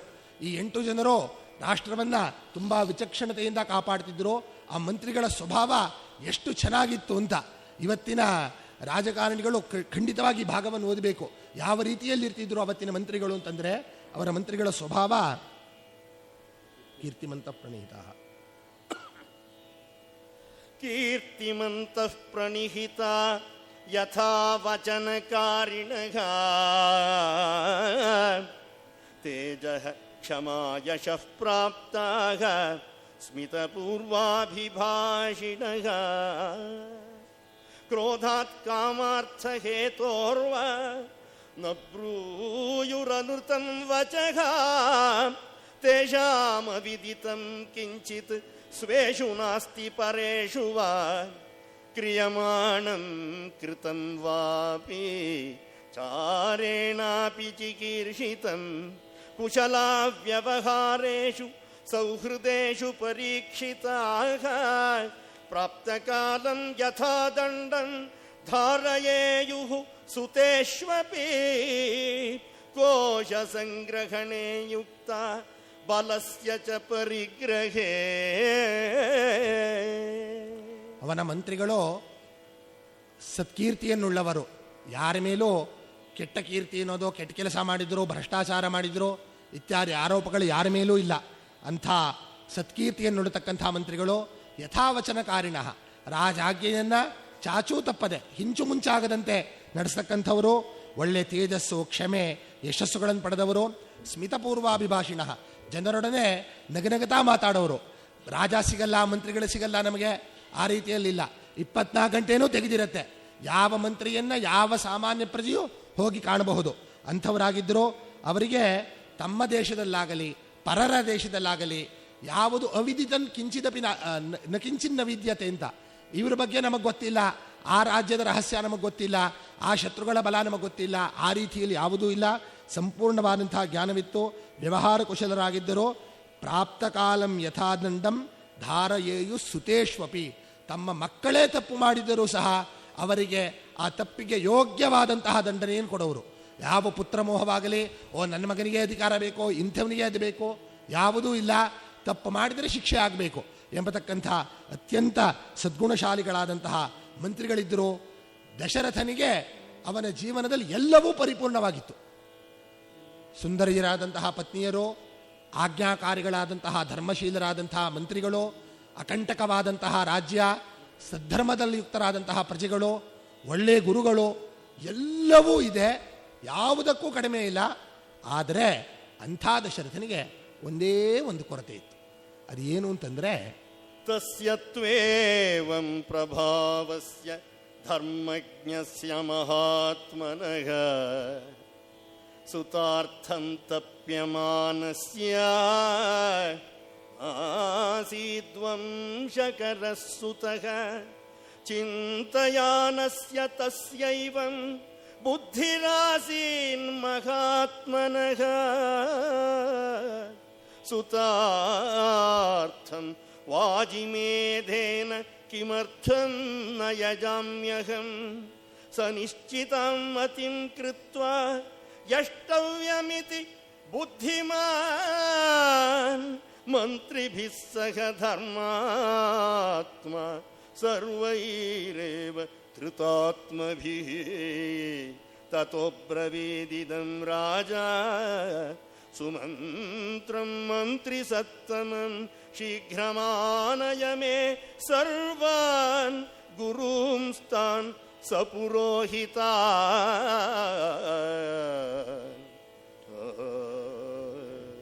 ಇಷ್ಟು ಪರಿಪೂರ್ಣವಾಗಿರ್ತಕ್ಕಂಥ ಜೀವನವನ್ನು ಹೊಂದಿದಂಥ ದಶರಥನಿಗೆ ಒಂದು ಕೊರತೆ ಅಂದರೆ ನಾಸೀದ್ ವಂಶಕರ ಸುತಃ, ತನ್ನ ವಂಶವನ್ನು ಮುಂದಕ್ಕೆ ತೆಗೆದುಕೊಂಡು ಹೋದಂತಹ ಮಗ ಇರಲಿಲ್ಲ, ಅವನಿಗೆ ಮಕ್ಕಳಿರಲಿಲ್ಲ. ಅದು ಅವನಿಗೆ ತುಂಬ ಚಿಂತೆಗೀಡಾಗಿದ್ದ. ಅಂಥ ಸಮಯದಲ್ಲಿ ಅವನಿಗೆ ಒಂದು ದಿನ ಹೀಗೆ ಅದರ ಬಗ್ಗೆನೇ ಯೋಚನೆ ಮಾಡ್ತಾ ಅನ್ನಿಸ್ತಂತೆ, ಮಕ್ಕಳಿಗೋಸ್ಕರ ನಾನು ಯಾಕೆ ಅಶ್ವಮೇಧ ಯಾಗವನ್ನು ಮಾಡಬಾರ್ದು, ಪುತ್ರ ಪ್ರಾಪ್ತಿಗಾಗಿ ನಾನು ಅಶ್ವಮೇಧ ಯಾಗವನ್ನು ಮಾಡ್ತೀನಿ ಅಂತ. ಯಾಕೆ ಪರಮಾತ್ಮನನ್ನು ಆರಾಧನೆ ಮಾಡಬೇಕು ನಮ್ಮ ಕಾಮದ ಈಡೇರಿಕೆಗಾಗಿ, ಬಯಕೆ ಈಡೇರಿಕೆಗಾಗಿ ಅನ್ನೋದು ಮಹಾತ್ಮರು ಅಂತ. ಅದಕ್ಕೆ ಭಗವಂತನು ಗೀತೆಯಲ್ಲಿ ಚತುರ್ವಿಧ ಭಜಂತೆ ಮಾಂ ಜನ ಸುಕೃತಿನೋರ್ಜುನ ಆರ್ತೋ ಜಿಜ್ಞಾಸುರ ಅರ್ಥಾರ್ಥಿ ಜ್ಞಾನೀಚ ಭರತರ್ಷಭ ಅಂತ ಹೇಳಿದ್ದಾನೆ. ನಮಗೆ ಬೇಕಾದಂಥದ್ದನ್ನು ಪಡ್ಕೊಳ್ಳೋಕ್ಕೆ ಯಾರು ಪರಮಾತ್ಮನನ್ನು ಆರಾಧನೆ ಮಾಡ್ತಾರೋ ಅವರು ಪುಣ್ಯಾತ್ಮರು, ಪುಣ್ಯಶೀಲರು, ಮಹಾತ್ಮರು. ಅವರು ಪರಮಾತ್ಮನನ್ನು ಕೇಳಬೇಕು ಅನ್ನಿಸ್ತಲ್ಲ ಅವರಿಗೆ. ಲೋಕದಲ್ಲೇ ಪ್ರವರ್ತನೆಯನ್ನು ಬಿಟ್ಟು ಪರಮಾತ್ಮ ನಮಗೆ ಅನುಗ್ರಹ ಮಾಡ್ತಾನೆ ಎಂಬತಕ್ಕಂಥ ಬುದ್ಧಿಯಿಂದ ದಶರಥ ನಾನು ಅಶ್ವಮೇಧ ಯಾಗವನ್ನು ಮಾಡ್ತೀನಿ ಅಂತ ಸಂಕಲ್ಪ ಮಾಡಿ ತನ್ನ ಮಂತ್ರಿಗಳನ್ನು ಕರೆದು ವಿಷಯವನ್ನು ಅವರ ಮುಂದೆ ಇಡ್ತಾನೆ. ಹೀಗೆ ನನಗೆ ತುಂಬ ದುಃಖವಾಗಿದೆ, ಮಕ್ಕಳಿಲ್ಲದೆ ಇರೋದು, ಅಶ್ವಮೇಧವನ್ನು ಮಾಡೋಣ ಅಂತ. ಅವರೆಲ್ಲ ಮಹಾರಾಜ ಒಳ್ಳೆಯ ಯೋಚನೆ ಮಾಡೋಣ ನಾವು ಅಂತ ಅವರು ಒಪ್ಕೊಳ್ತಾರೆ. ತತ್ಕ್ಷಣ ದಶರಥ ಹೇಳಿಬಿಡ್ತಾನೆ ಸುಮಂತ್ರನಿಗೆ, ಹೋಗಿ ಗುರುಗಳನ್ನು ಕರ್ಕೊಂಡು ಬಾರಪ್ಪ, ಅವರಿಗೆ ವಿಷಯವನ್ನು ತಿಳಿಸ್ತೀನಿ ಅಂತ. ನಾವು ಹಾಗೆ ತಾನೆ, ನಮ್ಮದೇನಾದರೂ ಕಾರ್ಯಕ್ರಮ ಅಂದರೆ ಮೊದಲು ಬಾಧ್ಯಾರ ಕೊಟ್ಟು ಚೊಲ್ಲಿ ಒಂದು ಉಡುಪ, ಇಂಡೇನೋ ನಮ್ಮ ಅಲ್ಲಿ ಕಾರ್ಯಕ್ರಮ ಒಂದು ನಡತಿ ಕೊಡಾಣು ಅಂತ ಹೇಗೆ ಹೇಳ್ತೀವೋ ಹಾಗೆ ಅವನು ತತ್ಕ್ಷಣ ತನ್ನ ಪುರೋಹಿತರಾದಂತಹ ವಸಿಷ್ಠರಿಗೆ ವಿಷಯವನ್ನು ತಿಳಿಸ್ತಾನೆ. ವಸಿಷ್ಠರು ಅದನ್ನು ಕೇಳ್ತಿದ್ದಂಗೆ ತುಂಬ ಸಂತೋಷ ಪಡ್ತಾರೆ. ತುಂಬ ಒಳ್ಳೆಯ ಯೋಚನೆಯಪ್ಪ ನಿಂದು, ನಿನಗೆ ತಕ್ಕದಾದಂಥ ಯೋಚನೆ ಮಾಡಿದೆಯಾ, ನೀನು ಅಶ್ವಮೇಧ ಯಾಗವನ್ನು ಮಾಡೋದಕ್ಕೆ ಸಮರ್ಥನೂ ಆಗಿದೆಯಾ, ಅಷ್ಟು ಸೈನ್ಯದ ಶಕ್ತಿ, ಅಷ್ಟು ಹಣ ಎಲ್ಲವೂ ನಿನ್ನಲ್ಲಿದೆ, ಖಂಡಿತವಾಗಿ ನೀನು ಪುತ್ರ ಪ್ರಾಪ್ತಿಗಾಗಿ ಅಶ್ವಮೇಧ ಯಾಗವನ್ನು ಮಾಡು ಅಂತ ವಸಿಷ್ಠರು ಹೇಳಿ ಆಜ್ಞೆಯನ್ನು ಕೊಟ್ಟುಬಿಡ್ತಾರೆ. ಸರಯೂ ನದಿಯ ಉತ್ತರ ತೀರದಲ್ಲಿ ಯಜ್ಞಭೂಮಿಯ ನಿರ್ಮಾಣವಾಗಲಿ, ಇಂತಿಂಥ ಜನರನ್ನು ಕರ್ಕೋ, ಹೀಗೀಗೆ ಮಾಡು ಅಂಥೇಳಿ ಇನ್ನು ಇಷ್ಟನೇ ದಿನಕ್ಕೆ ಯಾಗದ ಸಂಕಲ್ಪ ಅಂತ ವಸಿಷ್ಠರು ಹೇಳಿ ಅವರ ತಮ್ಮ ಶಿಷ್ಯರೊಡನೆ ಹೊರಟೋಗ್ತಾರೆ ಅವರ ಆಶ್ರಮಕ್ಕೆ. ಆಗ ಸುಮಂತ್ರ ದಶರಥನಿಗೆ ತಾನು ಹಿಂದೆ ಋಷಿಗಳ ಸಮೂಹದಲ್ಲಿ ಒಂದು ಕೇಳಿದಂತಹ ಕಥೆಯನ್ನು ಹೇಳ್ತಾನೆ. ಹೀಗೆ ನಾನು ಋಷಿಗಳ ಮಾತಾಡ್ತಿದ್ದಾಗ ಋಷ್ಯಶೃಂಗರ ಅನುಗ್ರಹದಿಂದ ದಶರಥನಿಗೆ ಪುತ್ರ ಸಂತಾನ ಪ್ರಾಪ್ತಿಯಾಗತ್ತೆ ಮುಂದೆ ಅಂತ ಒಬ್ಬ ಮಹರ್ಷಿಗಳು ಹೇಳಿದ್ರು. ಅದರಿಂದ ನಾವು ಋಷ್ಯಶೃಂಗನ ಕರೆಸೋಣವಾ ಅಂತ ಕೇಳ್ತಾನೆ. ಹೌದಾ, ಅವರಿಗಂತ ಯಾರು ಅಂತ ದಶರಥ ಕೇಳ್ತಾನೆ.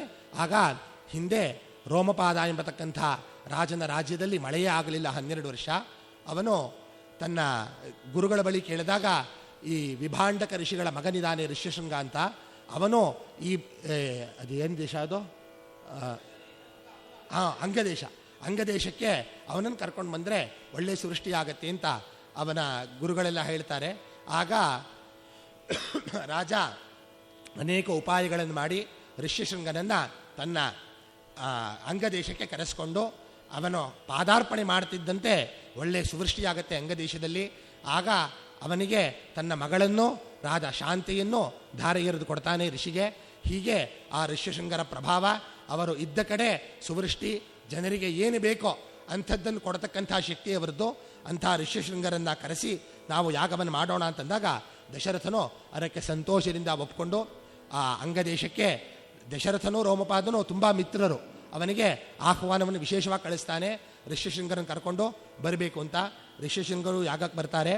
ಆ ಅಶ್ವಮೇಧದ ಅನುಷ್ಠಾನ ಸಾಂಗೋಪಾಕವಾಗಿ 1 ವರ್ಷ ನಡೆಯುತ್ತೆ. ಇಲ್ಲಿ ವಾಲ್ಮೀಕಿ ರಾಮಾಯಣದಲ್ಲಿ ವಿಸ್ತಾರವಾಗಿದೆ ಅಶ್ವಮೇಧದ ಪ್ರಯೋಗ. ಅಶ್ವಮೇಧದ ಪ್ರಯೋಗ ಅಂತಾನೆ ಹೇಳ್ಬೋದು. ಯಜ್ಞದಲ್ಲಿ ಏನೇನು ಹೇಳುತ್ತೋ ಅದಷ್ಟು ಹೇಳ್ತಾ ಇದೆ.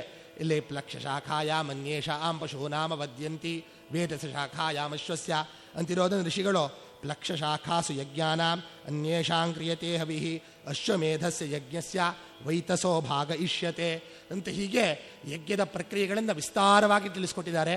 ಹಾಗೆ ಸಾಂಗೋಪಾಂಗವಾಗಿ ಸಂಪೂರ್ಣವಾಗಿ 1 ವರ್ಷದ ಅನುಷ್ಠಾನ ಅಶ್ವಮೇಧ ಅನ್ನೋದು. 1 ವರ್ಷ ಪೂರ್ತಿ 3 ಹೊತ್ತು ಇಷ್ಟಿ ನಡಿಬೇಕು. ಅದಾದ ನಂತರ 3 ದಿನದ ಸೋಮಯಾಗ, ಅಗ್ನಿಷ್ಟೋಮ, ಉಕ್ಥ್ಯ, ಅತಿರಾತ್ರ, ಸರ್ವಸ್ತೋಮ, ಅತಿರಾತ್ರ ಕಡೆಯ ದಿನವಾಗುತ್ತೆ. ಹೀಗೆ ಅಶ್ವಮೇಧ ಅಂತಕ್ಕಂಥ ವಿಸ್ತಾರವಾದಂಥ ಯಜ್ಞವನ್ನು ದಶರಥ ಸಾಂಗೋಪಾಂಗವಾಗಿ ಅನುಷ್ಠಾನ ಮಾಡ್ತಾನೆ ವಸಿಷ್ಠಾದಿ ಋಷಿಗಳ ನೇತೃತ್ವದಲ್ಲಿ. ಆ ಯಜ್ಞದಲ್ಲಿ ತುಂಬ ವಿಶೇಷವಾದಂಥ ಯಜ್ಞ. ದಿಕ್ಕುಗಳನ್ನೇ ದಕ್ಷಿಣೆ ಕೊಡೋದದು. ಅದರಿಂದ ರಾಜ ಸಾರ್ವಭೌಮ ಅಶ್ವಮೇಧೇನ ಯಜೇತ ಅಂತ ನಮ್ಮ ಸೂತ್ರಕಾರ ಹೇಳ್ತಾರೆ. ಸಮಸ್ತ ಭೂಮಂಡಲದ ಅಧಿಪತಿ ಆಗಬೇಕವನು. ಪ್ರಾಚೀನ್ ಹೋತ್ರೇ ದದೋ ರಾಜ ದಿಶಂ ಸ್ವಕುಲವರ್ಧನ. ಪೂರ್ವ ದಿಕ್ಕನ್ನೇ ಹೋತ್ರಿಗೆ ದಕ್ಷಿಣೆಯಾಗಿ ಕೊಡ್ತಾನೆ, ದಕ್ಷಿಣ ದಿಕ್ಕನ್ನೇ ಉದ್ಗಾತ್ರಿಗೆ, ಪಶ್ಚಿಮವನ್ನೇ ಅಧ್ವರ್ಯುಗೆ. ಹೀಗೆ ಒಬ್ಬೊಬ್ಬ ಋತ್ವಿಜನಿಗೆ ಒಂದೊಂದು ದಿಕ್ಕು. ಆಗ ಆ ಬ್ರಾಹ್ಮಣರು ಇಲ್ಲಪ್ಪ ನಮಗೆ ನೋಡ್ಕೊಳ್ಳೋಕ್ಕಾಗಲ್ಲ, ನೀನೇ ನೋಡ್ಕೋ, ಅದಕ್ಕೆ ಸರಿತೂಕದ ಹಣವನ್ನು ನಮಗೆ ಕೊಡು ಅಂತ ಅಷ್ಟಷ್ಟು ಅದಕ್ಕೆ ಪ್ರತ್ಯಾಮ್ನಾಯವಾಗಿ ಹಿರಣ್ಯವನ್ನು ಇತ್ಯಾದಿಗಳನ್ನು ಕೊಟ್ಟು ರಾಜ ಯಜ್ಞದ ಅನುಷ್ಠಾನವನ್ನು ಸಮಾಪ್ತಿ ಮಾಡಿದಾಗ ಋಷ್ಯಶೃಂಗರು ಧ್ಯಾನಸ್ಥರಾಗಿ ಆಲೋಚನೆ ಮಾಡ್ತಾರೆ. ರಾಜನಿಗೆ ಸತ್ಸಂತಾನವಾಗುವುದಕ್ಕೆ ಇನ್ನೊಂದು ವಿಶೇಷವಾದಂತಹ ಕರ್ಮವನ್ನು ಮಾಡಿಸ್ಬೇಕು ಅಂತ ಹೇಳಿ ಋಷ್ಯಶೃಂಗರು ಏನು ಮಾಡ್ತಾರೆ, ಮೇಧಾವೀತು ತಥೋಧ್ಯಾತ್ವಾ ಸಕಿಂಚಿದಿದಮುತ್ತರಂ ಲಬ್ಧಸಂಜ್ಞಸ್ತತಸ್ತಂ ತು ವೇದಜ್ಞೋ ನೃಪಮಬ್ರವೀತ್ ಇಷ್ಟಿಂ ತೇಹಂ ಕರಿಷ್ಯಾಮಿ ಪುತ್ರೀಯಾಂ ಪುತ್ರಕಾರಣಾತ್ ಅಥರ್ವಶಿರಸಿ ಪ್ರೋಕ್ತೈಃ ಮಂತ್ರೈಃ ಸಿದ್ಧಾಂ ವಿಧಾನತಃ ತತಃ ಪ್ರಾಕ್ರಮದಿಷ್ಟಿಂ ತಾಂ ಪುತ್ರೀಯಾಂ ಪುತ್ರಕಾರಣಾತ್ ಜುಹಾವಚಾಗ್ನೌ ತೇಜಸ್ವಿ ಮಂತ್ರದೃಷ್ಟೇನ ಕರ್ಮಣ ತತೋ ದೇವಾಸ್ತ ಗಂಧರ್ವಾಃ ಸಿದ್ಧಾಶ್ಚ ಪರಮರ್ಷಯಃ ಭಾಗ ಪ್ರತಿಗ್ರಹಾರ್ಥಂ ವೈ ಸಮವೇತ ಯಥಾವಿಧಿ. ಆಗ ಋಷ್ಯಶೃಂಗರು ದಶರಥನಿಗೆ ಪುತ್ರಕಾಮೇಷ್ಟಿ ಎಂಬತಕ್ಕಂಥ ಇಷ್ಟಿಯನ್ನು ಅಥರ್ವ ವೇದದಲ್ಲಿ ಹೇಳಿರ್ತಕ್ಕಂಥ ಮಂತ್ರಗಳು ಅಂತ. ಅಥರ್ವ ವೇದದಲ್ಲಿ ಹೇಳಿರ್ತಕ್ಕಂಥ ಮಂತ್ರಗಳು ಅಂದರೆ ಮಂತ್ರದ ಪ್ರಕಾರ 3 ಋಗ್ವೇದ ಸಾಮ 3 ರೀತಿಯ ಮಂತ್ರಗಳು ಇರ್ತಕ್ಕಂಥದ್ದು. ವೇದ 4ನೇದು ಅಂತ. ಆ ವೇದಗಳಲ್ಲಿ ಬಂದಿರತಕ್ಕಂಥ ಮಂತ್ರಗಳಿಂದ ಪುತ್ರಕಾಮೇಷ್ಟಿ ಯಾಗವನ್ನು ಅನುಷ್ಠಾನವನ್ನು ಮಾಡಿಸ್ತಾರೆ. ಅನುಷ್ಠಾನವನ್ನು ಮಾಡಿಸ್ತಿದ್ದಾಗ ಆ ಅಶ್ವಮೇಧ ಯಾಗಕ್ಕೆ ದೇವತೆಗಳೆಲ್ಲ ಬಂದು ಹವಿಸ್ಸನ್ನು ತಗೊಂಡು ಹೋಗಿರ್ತಾರೆ. ಈ ಪುತ್ರಕಾಮೇಷ್ಟಿ ಯಾಗದಲ್ಲೂ ಬಂದು ತಗೊಂಡು ಹೋಗಿದಾಗ ಆ ಅಶ್ವಮೇಧ ಯಾಗಕ್ಕೆ ಬಂದಂತಹ ದೇವತೆಗಳು ರಾವಣನ ತೊಂದರೆಯಿಂದ ಲೋಕಕಂಟಕನಾದಂತಹ ರಾವಣನಿಂದ ತೊಂದರೆಗೊಳಗಾಗಿ ಅವರು ಶಾರ್ಗಧನ್ವಾನಂ ಶರಣಂ ಯಯುಃ ಅಂತ ಪರಮಾತ್ಮನಾದಂತಹ ವಿಷ್ಣುವಿನ ಬಳಿ ಶರಣಾರ್ಥಿಗಳಾಗಿ ಹೋಗಿ ಆ ವಿಷ್ಣುವನ್ನು ಪ್ರಾರ್ಥನೆ ಮಾಡಿ ವಿಷ್ಣು ದರ್ಶನ ಕೊಟ್ಟಾಗ ಅವರ ಬಳಿ ಹೇಳ್ತಾ ಇದ್ದಾರೆ ದೇವತೆಗಳು,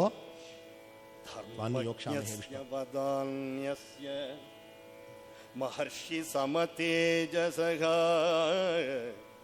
ಧರ್ಮಜ್ಞಸ್ಯ ವದಾನ್ಯಸ್ಯ ಮಹರ್ಷಿ ಸಮತೇಜಸಃ ತಸ್ಯ ಭಾರ್ಯಾಸು ತಿಸೃಷು ಶ್ರೀಕೀರ್ತ್ಯುಪಮಾಸು ಚ ವಿಷ್ಣೋ ಪುತ್ರತ್ವಮಾಗಚ್ಚ ಕೃತ್ವಾತ್ಮಾನಂ ಚತುರ್ವಿಧಂ ತತ್ರ ತ್ವನ್ಮಾನುಷೋ ಭೂತ್ವಾ ಪ್ರವೃದ್ಧಂ ಲೋಕಕಂಟಕಂ ಅವಧ್ಯಂ ದೈವತೈರ್ವಿಷ್ಣೋ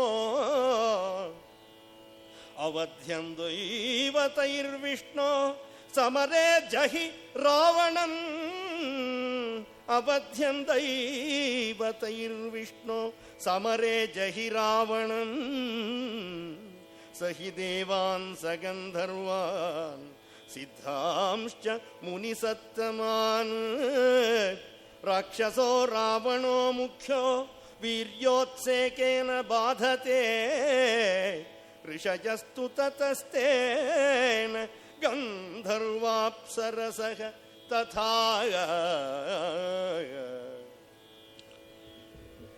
ನಿನ್ನನ್ನು ನಾವು ಪ್ರಾರ್ಥನೆ ಮಾಡ್ತೀವಿ. ನೀನು ಈ ಅಶ್ವಮೇಧ ಯಾಗ ಪುತ್ರಕಾಮೇಷ್ಟಿ ಯಾಗವನ್ನು ಮಾಡತಕ್ಕಂಥ ದಶರಥನಿಗೆ ಪುತ್ರನಾಗಿ ಅವತಾರವನ್ನು ಮಾಡು. ಅವತಾರವನ್ನು ಮಾಡಿ ಅವನಿಗೆ 3 ಜನ ಹೆಂಡತಿಯರಿದ್ದಾರೆ. ಅವರಲ್ಲಿ ನೀನು ನಿನ್ನನ್ನು 4 ವಿಭಾಗದಿಂದ ಮಾಡಿಕೊಂಡು ಅವತಾರವನ್ನು ಮಾಡು. ಅವತಾರವನ್ನು ಮಾಡಿ ಏನು ಮಾಡಬೇಕಪ್ಪ ಅಂತಂದರೆ, ಈ ಲೋಕಕಂಟಕನಾದಂತಹ ರಾವಣ ಸಮಸ್ತ ದೇವತೆಗಳಿಗೋ ಗಂಧರ್ವರಿಗೋ ಋಷಿಗಳಿಗೋ ಎಲ್ಲರಿಗೂ ಪೀಡೆಯನ್ನು ಕೊಡ್ತಾ ಇದ್ದಾನೆ. ಅಂಥ ರಾವಣನನ್ನು ನೀನು ಸಂಹಾರ ಮಾಡಬೇಕು. ಈ ರಾವಣನನ್ನು ಸಂಹಾರ ಮಾಡದೇ ಇದ್ದರೆ ಈ ಲೋಕಕ್ಕೆ ಸಮಾಜಕ್ಕೆ ಜನಕ್ಕೆ ಮಂಗಳ ಅನ್ನೋದಾಗಲ್ಲ. ನೀನು ಇಂಥ ಕಾರ್ಯವನ್ನು ಮಾಡಿಕೊಡು ಅಂತ ಎಲ್ಲ ದೇವತೆಗಳು ಮಹಾವಿಷ್ಣುವಿನಲ್ಲಿ ಪರಮಾತ್ಮನಲ್ಲಿ ಪ್ರಾರ್ಥನೆ ಮಾಡಿದಾಗ ಪರಮಾತ್ಮನು ಅವರ ಮಾತಿಗೆ ಒಪ್ಪಿಗೆಯನ್ನು ಕೊಟ್ಟು ಹೇಳ್ತಾ ಇದ್ದಾನೆ,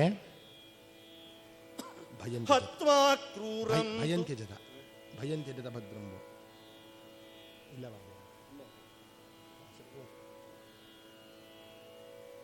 ಹತ್ವಾ ಕ್ರೂರಂ ದುರಾತ್ಮಾನಂ ದೇವರ್ಷೀಣಾಂ ಭಯಾವಹಂ ದಶವರ್ಷ ಸಹಸ್ರಾಣಿ ದಶವರ್ಷ ಶತಾನಿ ಚ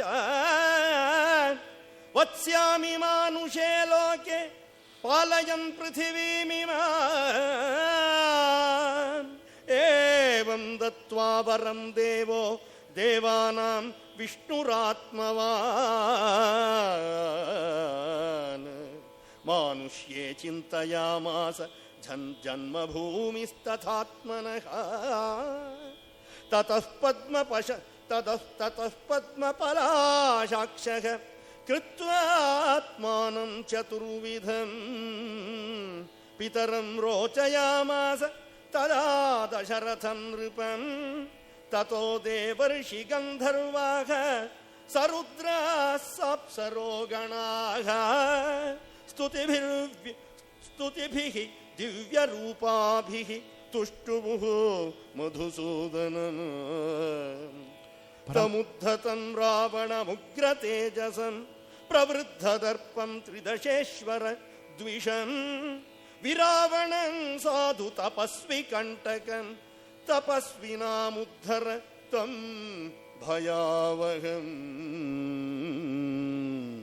ಆಗ ವಿಷ್ಣು ದೇವತೆಗಳಿಗೆ ಅಭಯವನ್ನು ಕೊಡ್ತಾನೆ. ಭಯಂತ್ಯಜತ ಭದ್ರಂಬಃ, ನೀವು ಭಯವನ್ನು ತ್ಯಾಗ ಮಾಡಿ, ರಾವಣನಿಂದ ಉಂಟಾಗಿರ್ತಕ್ಕಂತಹ ಭಯವನ್ನು ಬಿಟ್ಟುಬಿಡಿ. ನಾನು ಲೋಕದ ಹಿತಕ್ಕಾಗಿ ರಾವಣನನ್ನು ಸಂಹಾರವನ್ನು ಮಾಡ್ತೀನಿ. ಅನಂತರ ಈ ಭೂಮಿಯಲ್ಲಿ 10,000 ವರ್ಷಗಳವರೆಗೂ ರಾಜ್ಯಭಾರವನ್ನು ಮಾಡ್ತಾ ಈ ಭೂಮಿಯಲ್ಲಿ ಧರ್ಮ ಸಂಸ್ಥಾಪನೆಯನ್ನು ಮಾಡ್ತೀನಿ. ನೀವು ಯಾವುದೇ ಯೋಚನೆಯನ್ನು ಮಾಡಬೇಡಿ ಅಂತ ಪರಮಾತ್ಮನು ಅವರಿಗೆ ಅಭಯವನ್ನು ಕೊಟ್ಟು ತಾನು ದಶರಥನಲ್ಲಿ 4 ರೂಪದಿಂದ ದಶರಥನ ಮಗನಾಗಿ ಅವತಾರ ಮಾಡಬೇಕು ಅಂತ ಸಂಕಲ್ಪ ಮಾಡಿದಾಗ ದೇವತೆಗಳು ಗಂಧರ್ವರು ತುಂಬ ಆನಂದದಿಂದ ಪರಮಾತ್ಮನನ್ನು ಸ್ತುತಿ ಮಾಡ್ತಾರೆ.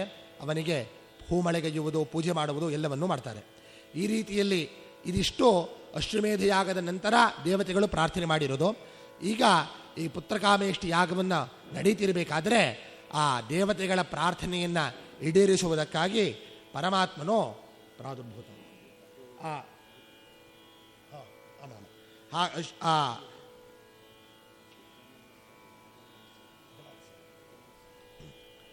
ಆ ಸಮಯದಲ್ಲಿ ಪರಮಾತ್ಮನ ಆಜ್ಞೆಯಂತೆ ಆ ಪುತ್ರಕಾಮೇಷ್ಟಿ ಯಾಗದ ಪ್ರಧಾನ ಹವಿಸ್ಸುಗಳ ಹೋಮವಾದ ನಂತರ ಯಾಗದ ಸಮಾಪ್ತಿ ಕಾಲದಲ್ಲಿ ಆ ಅಗ್ನಿಯಿಂದ ಏನಾಗುತ್ತೆ ಅಂತಂದರೆ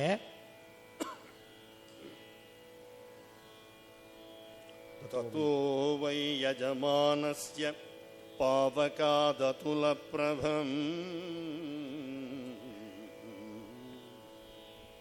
ಪ್ರಾದುರ್ಭೂತಂ ಮಹದ್ಭೂತಂ ಮಹಾವೀರ್ಯಂ ಮಹಾಬಲಂ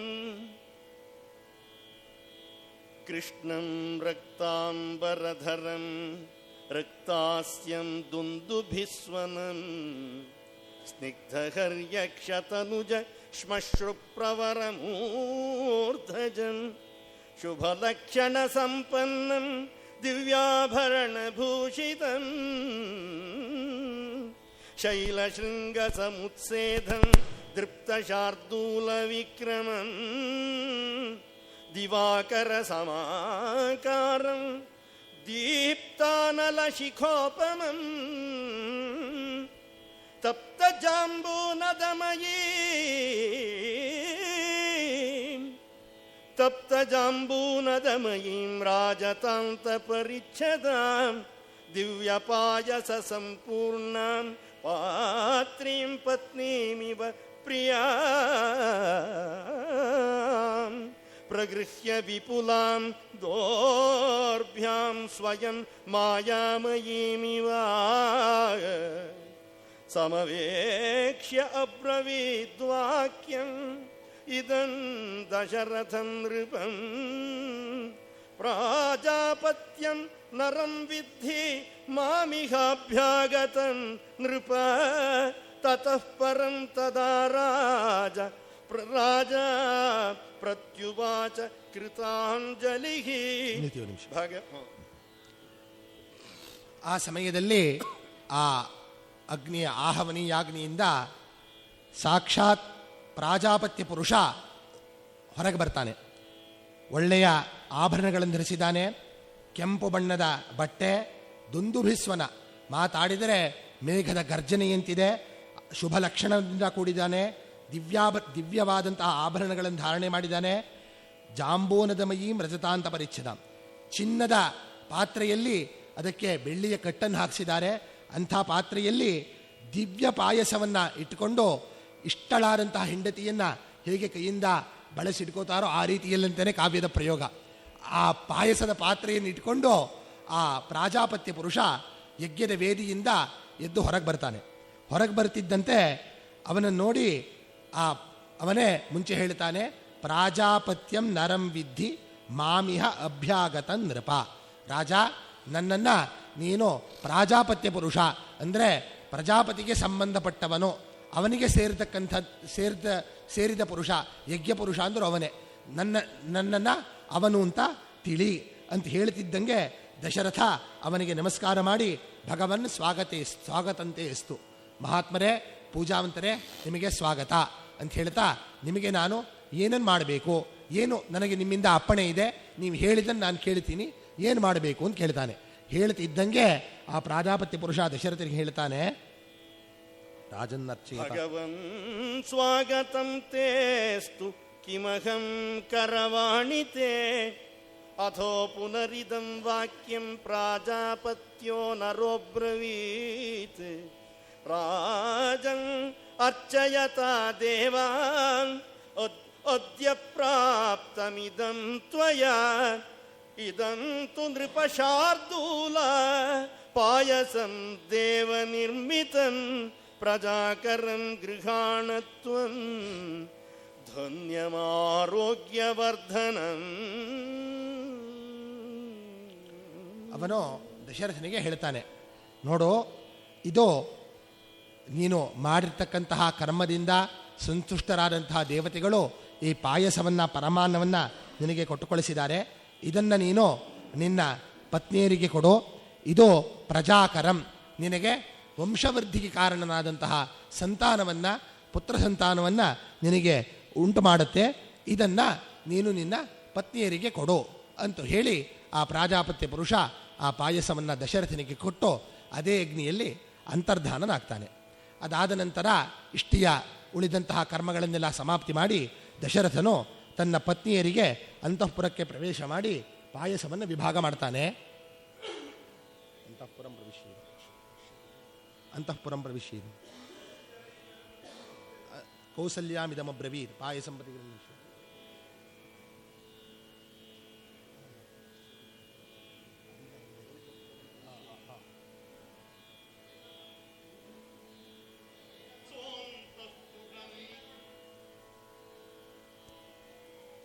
ಸೋಂತಃಪುರಂ ಪ್ರವಿಶ್ಯೈವ ಕೌಸಲ್ಯಾಮಿದಮಬ್ರವೀತ್ ಪಾಯಸಂ ಪ್ರತಿಗೃಹೀಷ್ವ ಪುತ್ರೀಯಮಿದಮಾತ್ಮನಃ ಕೌಸಲ್ಯಾಯೈ ನರಪತಿಃ ಪಾಯಸಾರ್ಧಂ ದದೌ ತದಾ ಅರ್ಧಾದರ್ಧಂ ದದೌ ಚಾಪಿ ಸುಮಿತ್ರಾಯೈ ನರಾಧಿಪಃ ಕೈಕೇಯ್ಯೈ ಚಾವಶಿಷ್ಟಾರ್ಧಂ ದದೌ ಪುತ್ರಾರ್ಥಕಾರಣಾತ್ ಪ್ರದದೌ ಚಾವಶಿಷ್ಟಾರ್ಧಂ ಪಾಯಸಸ್ಯಾಮೃತೋಪಮಂ ಅನುಚಿಂತ್ಯ ಸುಮಿತ್ರಾಯೈ ಪುನರೇವ ಮಹೀಪತಿಃ ಏವಂ ತಾಸಾಂ ದದೌ ರಾಜ ಭಾರ್ಯಾಣಾಂ ಪಾಯಸಂ ಪೃಥಕ್ ತಾಸ್ತ್ವೇತತ್ ಪಾಯಸಂ ಪ್ರಾಪ್ಯ ನರೇಂದ್ರಸ್ಯೋತ್ತಮಾ ಸ್ತ್ರಿಯಃ ಸಮ್ಮಾನಂ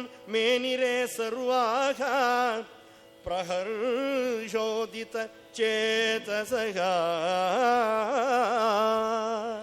ದಶರಥ ಅಂತಃಪುರಕ್ಕೆ ಬಂದು ಪಾಯಸದಲ್ಲಿ ಅರ್ಧವನ್ನು ಕೌಸಲ್ಯಗೆ ಕೊಡ್ತಾನೆ. ಮುಂಚೆ ಅರ್ಧವನ್ನು ಕೊಟ್ಟ ನಂತರ ಉಳಿದ ಅರ್ಧದಲ್ಲಿ ಸುಮಿತ್ರೆಗೆ ಅರ್ಧವನ್ನು ಕೊಡ್ತಾನೆ. ಅನಂತರ ಇನ್ನು ಉಳಿದ ಭಾಗದಲ್ಲಿ ಕೈಕೇಯಿಗೆ ಅರ್ಧವನ್ನು ಕೊಟ್ಟು ಮತ್ತೊಮ್ಮೆ ಉಳಿದಿದ್ದಷ್ಟನ್ನು ಸುಮಿತ್ರೆಗೆ ಕೊಡ್ತಾನೆ. ಅರ್ಧಾದರ್ಧ ದದೌ ಚಾಪಿ ಸುಮಿತ್ರಾಯಿ ನರಾಧಿಪಃ ಕೈಕೇಯಿ ಚಾವಶಿಷ್ಟಾರ್ಧಂ ದದೌ ಪುತ್ರಾರ್ಥ ಕಾರಣಾತ್ ಪರದೌ ಚಾವಶಿಷ್ಟಾರ್ಧಂ ಪಾಯಸಸ್ಯಾಮೃತೋಪಮಂ. ಅಂದರೆ ಹೇಗೆ ವಿಭಾಗ ಮಾಡಿದ್ದಾನೆ ಅಂತಂದರೆ, ಒಂದು 100% ಪಾಯಸ ಇದೆ ಅಂತಂದರೆ ಮುಂಚೆ 50 ಕೌಸಲ್ಯಗೆ ಕೊಡ್ತಾನೆ, ಉಳಿದ 50 25 ಸುಮಿತ್ರೆಗೆ ಕೊಡ್ತಾನೆ, ಉಳಿದ 25 12 ಕೈಕೇಯಿಗೆ ಕೊಡ್ತಾನೆ, ಮತ್ತೊಮ್ಮೆ 12 ಸುಮಿತ್ರೆಗೆ ಕೊಟ್ಟಿದ್ದಾನೆ. ಸುಮಿತ್ರೆ 2 ಸಲ ಪಾಯಸದ ಭಕ್ಷಣೆ ಮಾಡಿದ್ದಾಳೆ. 25 12, ಕೈಕೇಯಿ 1 ಸಲ 12, ಕೌಸಲ್ಯ 1 ಸಲ 50%. ಹೀಗೆ ಪಾಯಸವನ್ನು ವಿಭಾಗ ಮಾಡಿ ದಶರಥ ತನ್ನ ಪತ್ನಿಯರಿಗೆ ಕೊಡ್ತಾನೆ. ಅವರು ತುಂಬ ಸಂತೋಷಿತರಾಗ್ತಾರೆ. ರಾಜ ನಮಗೆ ತುಂಬ ಒಂದು ಗೌರವವನ್ನು ಕೊಟ್ಟ, ನಮ್ಮಿಂದ ಈ ವಂಶ ಮುಂದುವರಿಬೇಕು ಅಂತ 3 ಜನಕ್ಕೂ ತುಂಬ ಆನಂದವಾಗುತ್ತೆ, 3 ರಾಣಿಯರಿಗೂ. ಹೀಗಾದ ನಂತರ ಈ ಕಡೆ ಅಂದರೆ ದೇವಲೋಕದಲ್ಲಿ ಬ್ರಹ್ಮ ಎಲ್ಲ ದೇವತೆಗಳಿಗೂ ಆದೇಶ ಮಾಡ್ತಾನೆ. ಯಾವಾಗ ವಿಷ್ಣು ಲೋಕಕಂಟಕನಾದಂತಹ ರಾವಣನ ಸಂಹಾರಕ್ಕೆ ಹೊರಟಿದಾನೋ, ನೀವು ಆ ವಿಷ್ಣುವಿಗೆ ಸಹಾಯಕರಾಗಿ ರಾವಣನಿಗೆ ಒಂದು ಶಾಪವಿರುತ್ತೆ. ನಂದಿಕೇಶ್ವರ ಶಾಪವನ್ನು ಕೊಟ್ಟಿರ್ತಾನೆ ಕೈಲಾಸ ಪರ್ವತದಲ್ಲಿ. ನಿನಗೆ ಅವನು ರಾವಣ ಯಾವುದೋ ಕಾರಣಕ್ಕೆ ನಂದಿಯನ್ನು ನೋಡಿ ಹಾಸ್ಯ ಮಾಡಿಬಿಡ್ತಾನೆ, ನಿನ್ನ ಮುಖ ನೋಡು ಮಂಗಣ್ಣನ ಥರ ಇದೆ ಅಂತ. ಆ ಮಂಗಣ್ಣನ ಥರ ಇದೆ ಅಂತ ಹಾಸ್ಯ ಮಾಡಿದಾಗ ಇವನು ವಾಪಸ್ ಶಾಪ ಕೊಡ್ತಾನೆ, ಸರಿ ನನ್ನ ಮಂಗಣ್ಣನ ಥರ ಇದೆ, ನಾಳೆ ನೋಡು ನನ್ನ ಮುಖ ಇರೋರಿಂದಲೇ ನಿನಗೆ ಅಪಾಯ ಅಂತ. ಆದ್ದರಿಂದ ನೀವು ಎಲ್ಲ ಅಪ್ಸರೆಯರೆಲ್ಲ ಈ ವಾನರ ಜಾತಿಯಲ್ಲಿ ಅವತಾರ ಮಾಡಲಿ, ನೀವು ಅವರಲ್ಲಿ ದೇವಾಂಶ ಸಂಭೂತರಾದಂತಹ ಕಪಿಗಳನ್ನು ಪರಮಾತ್ಮನ ಕಾರ್ಯಕ್ಕಾಗಿ ಜನ್ಮ ತಾಳುವಂತೆ ಮಾಡಿ ಅಂಥೇಳಿ ಬ್ರಹ್ಮ ದೇವತೆಗಳಿಗೆ ಆದೇಶವನ್ನು ಕೊಡ್ತಾನೆ. ಅದೇ ರೀತಿಯಲ್ಲಿ ದೇವತೆಗಳು ಅವರವರ ಶಕ್ತಿಯಂತೆ ಇಂದ್ರ ಬಾಲಿಯನ್ನು ಉತ್ಪಾದನೆ ಮಾಡ್ತಾನೆ, ಸೂರ್ಯ ಸುಗ್ರೀವನನ್ನು, ಅಗ್ನಿ ನೀಲನನ್ನು, ಹೀಗೆ ಮಾಡ್ತಾ ವಾಯು ಯಾರನ್ನು ಉತ್ಪಾದನೆ ಮಾಡ್ತಾನೆ ಅಂತಂದರೆ ಮಾರುತಸ್ಯಾತ್ಮಜ ಶ್ರೀಮಾನ್ ಹನುಮಾನ್ ನಾಮ ವಾನರಃ ವಜ್ರಸಂಹನನೋಪೇತೋ ವೈನತೇಯ ಸಮೋಜವೇ ಸರ್ವವಾನರ ಮುಖ್ಯೇಷು ಬುದ್ಧಿಮಾನ್ ಬಲವಾನಪಿ ತೇ ಸೃಷ್ಟ ಬಹುಸಾಹಸ್ರಾಃ ದಶಗ್ರೀವವಧೆ ರತಾಃ. ಆಗ ವಾಯುವಿನ ಅಂಶದಿಂದ ಅಂಜನಾದೇವಿಯಲ್ಲಿ ಆಂಜನೇಯನ ಹನುಮಾನ್ ಎಂಬತಕ್ಕಂಥ ವಾನರನ ಅವತಾರವಾಗುತ್ತೆ. ಇವನು ವಜ್ರ ಸಂಹನನೋಪೇತ, ವಜ್ರದಂತೆ ನಿಷ್ಠುರವಾದಂತಹ ಅಂಗಸೌಷ್ಠವ, ಶರೀರದ ಸಾಮರ್ಥ್ಯವನ್ನುಳ್ಳವನು. ವೈನತೇಯ ಸಮೋಜವೇ, ಗರುಡನ ವೇಗಕ್ಕೆ ಸಮನಾದಂತಹ ವೇಗ ಈ ಆಂಜನೇಯನ ವೇಗ. ಎಲ್ಲ ವಾನರ ಮುಖ್ಯರಲ್ಲೂ ಸಹ ಸರ್ವರಲ್ಲೂ ಅತ್ಯಂತ ಶ್ರೇಷ್ಠವಾದಂತಹ ವಾನರರು ಅಂತ ತಗೊಂಡ್ರೆ ಅವರೆಲ್ಲರಿಗಿಂತಲೂ ಸಹ ಬುದ್ಧಿವಂತನೂ ಬಲವಂತನೂ ಆಗಿರ್ತಾನೆ ಆಂಜನೇಯ ಸ್ವಾಮಿ. ಅಂಥ ಆಂಜನೇಯನ ಅವತಾರವೂ ಆಗುತ್ತೆ. ಈ ವಾನರರು ತೇಸದೃಷ್ಟಾಹ ಬಹುಸಹಸ್ರಾಹ, ಸಹಸ್ರಾರು ಸಂಖ್ಯೆಯಲ್ಲಿ ಈ ಕಪಿಗಳು ಅವತಾರ ಮಾಡಿ ರಾವಣನ ವಧೆಗಾಗಿ ಈ ಭೂಲೋಕದಲ್ಲಿ ದೇವತಾಂಶದಿಂದ ಕಪಿಗಳ ಅವತಾರವೂ ಆಗತ್ತೆ. ರಾಮಾವತಾರಕ್ಕಿಂತ ಮುಂಚೆನೇ ಕಪಿಗಳ ಅವತಾರ. ಹೇಗೆ ಅಂತಂದರೆ ಈ ಪ್ರೋಟೋಕಾಲ್ ಫಾಲೋ ಮಾಡಬೇಕು ಅಂತಾರಲ್ಲ, ಪ್ರೈಮ್ ಮಿನಿಸ್ಟರ್ ಬರ್ತಾ ಮುಂಚೆ ಹೋಗಬೇಕು, ಇಷ್ಟು ಜನ ಅಲ್ಲಿರಬೇಕು, ಅಲ್ಲಿನ ಎಸ್ ಪಿ ಇರಬೇಕು, ಇವ್ನು ನೋಡ್ಕೋಬೇಕು, ಅವ್ರವ್ರು ಬರ್ತಾರೆ. ಹಾಗೆ ಅವನು ದೊಡ್ಡ ಆಫೀಸರು ಪರಮಾತ್ಮ ಜಗತ್ಸ್ವಾಮಿ, ಅವನು ಬರ್ತಾ ಇದ್ದಾನೆ.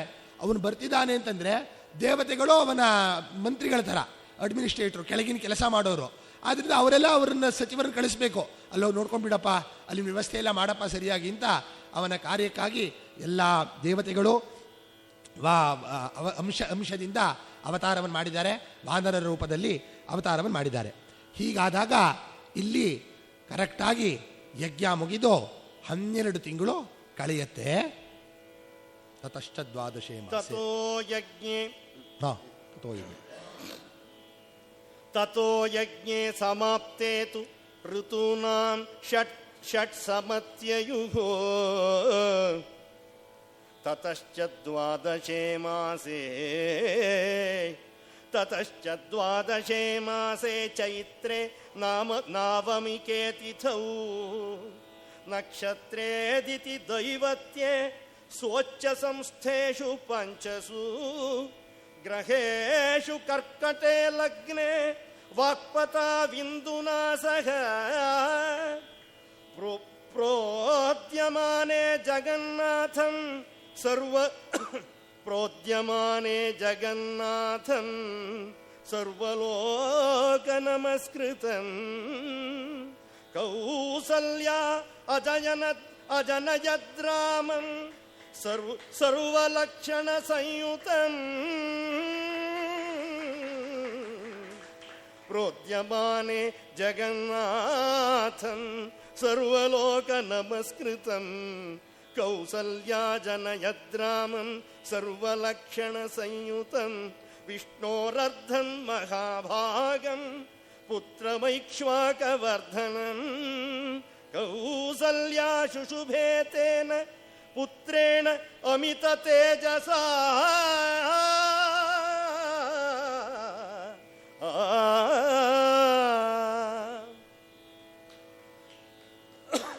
ಯಥಾ ವರೇಣ ದೇವಾನಾಂ ಅದಿತಿರ್ವಜ್ರಪಾಣಿನಾ. 12 ತಿಂಗಳು ಯಜ್ಞ ಸಮಾಪ್ತಿಯಾಗಿ ಕಳೆದಿದೆ. ದಶರಥ ಬಂದಂಥ ರಾಜರಿಗೆಲ್ಲ ಸತ್ಕಾರವನ್ನು ಮಾಡಿ ಕಳಿಸ್ಕೊಟ್ಟಿದ್ದಾನೆ. 12 ತಿಂಗಳು ಕಳೆದ ನಂತರ ಚೈತ್ರ ಮಾಸದ ನವಮಿ ತಿಥಿಯೆಂದು ನಕ್ಷತ್ರೆ ಅದಿತಿ ದೈವತ್ಯೆ. ಅದಿತಿ ದೈವತ್ಯ ಅಂದರೆ ಪುನರ್ವಸು ನಕ್ಷತ್ರ. ಪುನರ್ವಸು ನಕ್ಷತ್ರಂ ಅದಿತಿರ್ದೇವತಾ ಅಂತ ಶ್ರುತಿ. ನಮ್ಮ ಶಾಸ್ತ್ರದಲ್ಲಿ ಈ ಜ್ಯೋತಿಷ್ಯದಲ್ಲೂ ಹಾಗೆ ಆಯಾಯ ದೇವತೆಗಳಿಂದ ಆ ನಕ್ಷತ್ರವನ್ನು ಹೇಳ್ತಾರೆ. ನೇರವಾಗಿ ನಕ್ಷತ್ರವನ್ನು ಅವರು ಬಳಸೋದೇ ಇಲ್ಲ. ವಾರುಣೆ ಅಂತ ಹೇಳ್ತಾರೆ. ವಾರುಣ ಅಂತಂದರೆ ಶತಭಿಷಕ್ ನಕ್ಷತ್ರ ಅಂತ, ವರುಣನ ನಕ್ಷತ್ರ. ಅವರು ಶತಭಿಷಕ್ ಅಂತ ಹೇಳೋದಿಲ್ಲ, ವಾರುಣ ನಕ್ಷತ್ರದಲ್ಲಿ ಇದನ್ನು ಮಾಡಬೇಕು. ಹೀಗೆ ಶಾಸ್ತ್ರದ ಒಂದು ವಿಶೇಷವಾದಂತಹ ಇದು. ಆ ಅದಿತಿ ದೈವತ್ಯವಾದಂತಹ ಪುಣ್ಯವಾದಂತಹ ಪುನರ್ವಸು ನಕ್ಷತ್ರದಲ್ಲಿ ಸ್ವಚ್ಛ ಸಂಸ್ಥೇಷು ಪಂಚಸು 5 ಗ್ರಹಗಳು ಪರಮೋಚ್ಚ ಸ್ಥಾನದಲ್ಲಿದ್ದಾಗ ಅಂತಂದರೆ ಗುರು ಕರ್ಕಾಟಕದಲ್ಲಿ ಪರಮೋಚ್ಚನಾಗ್ತಾನೆ, ಶುಕ್ರ ಮೀನದಲ್ಲಿ ಪರಮೋಚ್ಚ, ಶನಿ ತುಲಾದಲ್ಲಿ, ಕುಜ ಮಕರದಲ್ಲಿ, ರವಿ ಮೇಷದಲ್ಲಿ. ಈ 5 ಗ್ರಹಗಳು ಪರಮೋಚ್ಚ ಸ್ಥಾನದಲ್ಲಿದ್ದಾಗ ಸ್ವಚ್ಛ ಸಂಸ್ಥೇಷು ಪಂಚಸು ಗ್ರಹೇಶು ಕರ್ಕಟೆ ಲಗ್ನೆ ವಾಕ್ಪತಾ ವಿಂದುನಾ ಸಹ. 5 ಗ್ರಹಗಳು ಉಚ್ಚರಾಗಿದ್ದಾರೆ. ಕರ್ಕಾಟಕ ಲಗ್ನದಲ್ಲಿ ವಾಕ್ಪತಿ ಅಂದರೆ ಬೃಹಸ್ಪತಿ ಇಂದುನಾ ಸಹ ಚಂದ್ರನೊಡನೆ ಸೇರಿದಾಗ. ಪುನರ್ವಸು 4ನೇ ಪಾದವಾದಾಗ ಮಾತ್ರ ಕರ್ಕಾಟಕ ರಾಶಿಗೆ ಚಂದ್ರ ಬರ್ತಾನೆ. ಪುನರ್ವಸು 3ನೇ ಪಾದದವರೆಗೂ ಮಿಥುನ ರಾಶಿಯಲ್ಲಿರ್ತಾನೆ. ಆದ್ದರಿಂದ ವಾಲ್ಮೀಕಿಗಳು ಸ್ವಾರಸ್ಯವಾಗಿ ಹೇಳ್ತಾ ಇದ್ದಾರೆ, ನೋಡಪ್ಪ, ಚಂದ್ರ ಗುರು ಸೇರಬೇಕು, ಕರ್ಕಾಟಕ ಲಗ್ನವಾಗಿರಬೇಕು ಅಂತಂದ್ರೆ ನೀವು ಅರ್ಥ ಮಾಡ್ಕೋಬೇಕು, ಪುನರ್ವಸು 4ನೇ ಪಾದವಾಗಿದೆ ರಾಮನ ಅವತಾರ ಅಂತ. ಇಲ್ಲದೇ ಇದ್ರೆ ಚಂದ್ರ ಗುರು ಕರ್ಕಾಟಕದಲ್ಲಿ ಸೇರೋಲ್ಲ, ಚಂದ್ರ ಮಿಥುನಕ್ಕೆ ಹೋಗ್ತಾನೆ, ಗುರು ಕರ್ಕಾಟಕದಲ್ಲೇ ಉಳಿತಾನೆ.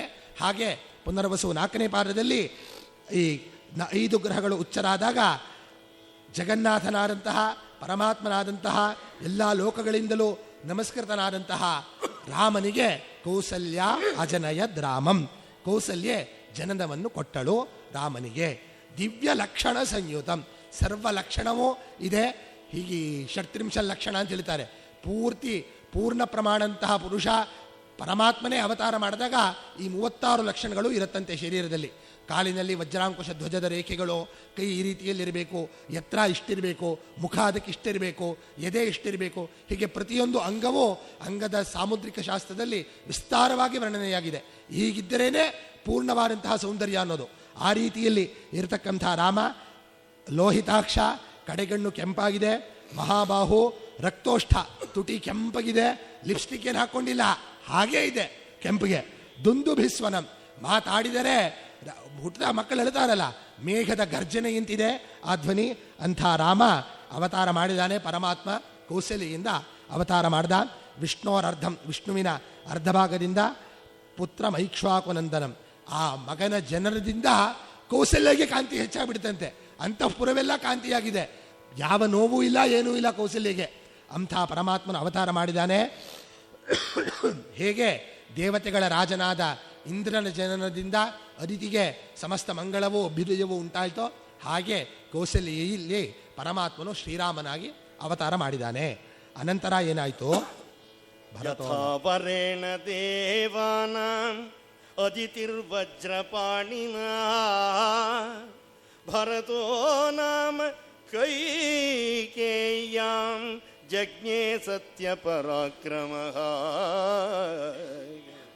ಸಾಕ್ಷಾತ್ ವಿಷ್ಣೋಶ್ಚತುರ್ಭಾಗಃ ಸರ್ವೈಃ ಸಮುದಿತೋ ಗುಣೈಃ ಸಾಕ್ಷಾತ್ ವಿಷ್ಣೋಶ್ಚತುರ್ಭಾಗಃ ಸರ್ವೈಃ ಸಮುದಿತೋ ಗುಣೈಃ ಅಥ ಲಕ್ಷ್ಮಣ ಶತ್ರುಘ್ನೌ ಸುಮಿತ್ರಾ ಅಜನಯತ್ಸುತೌ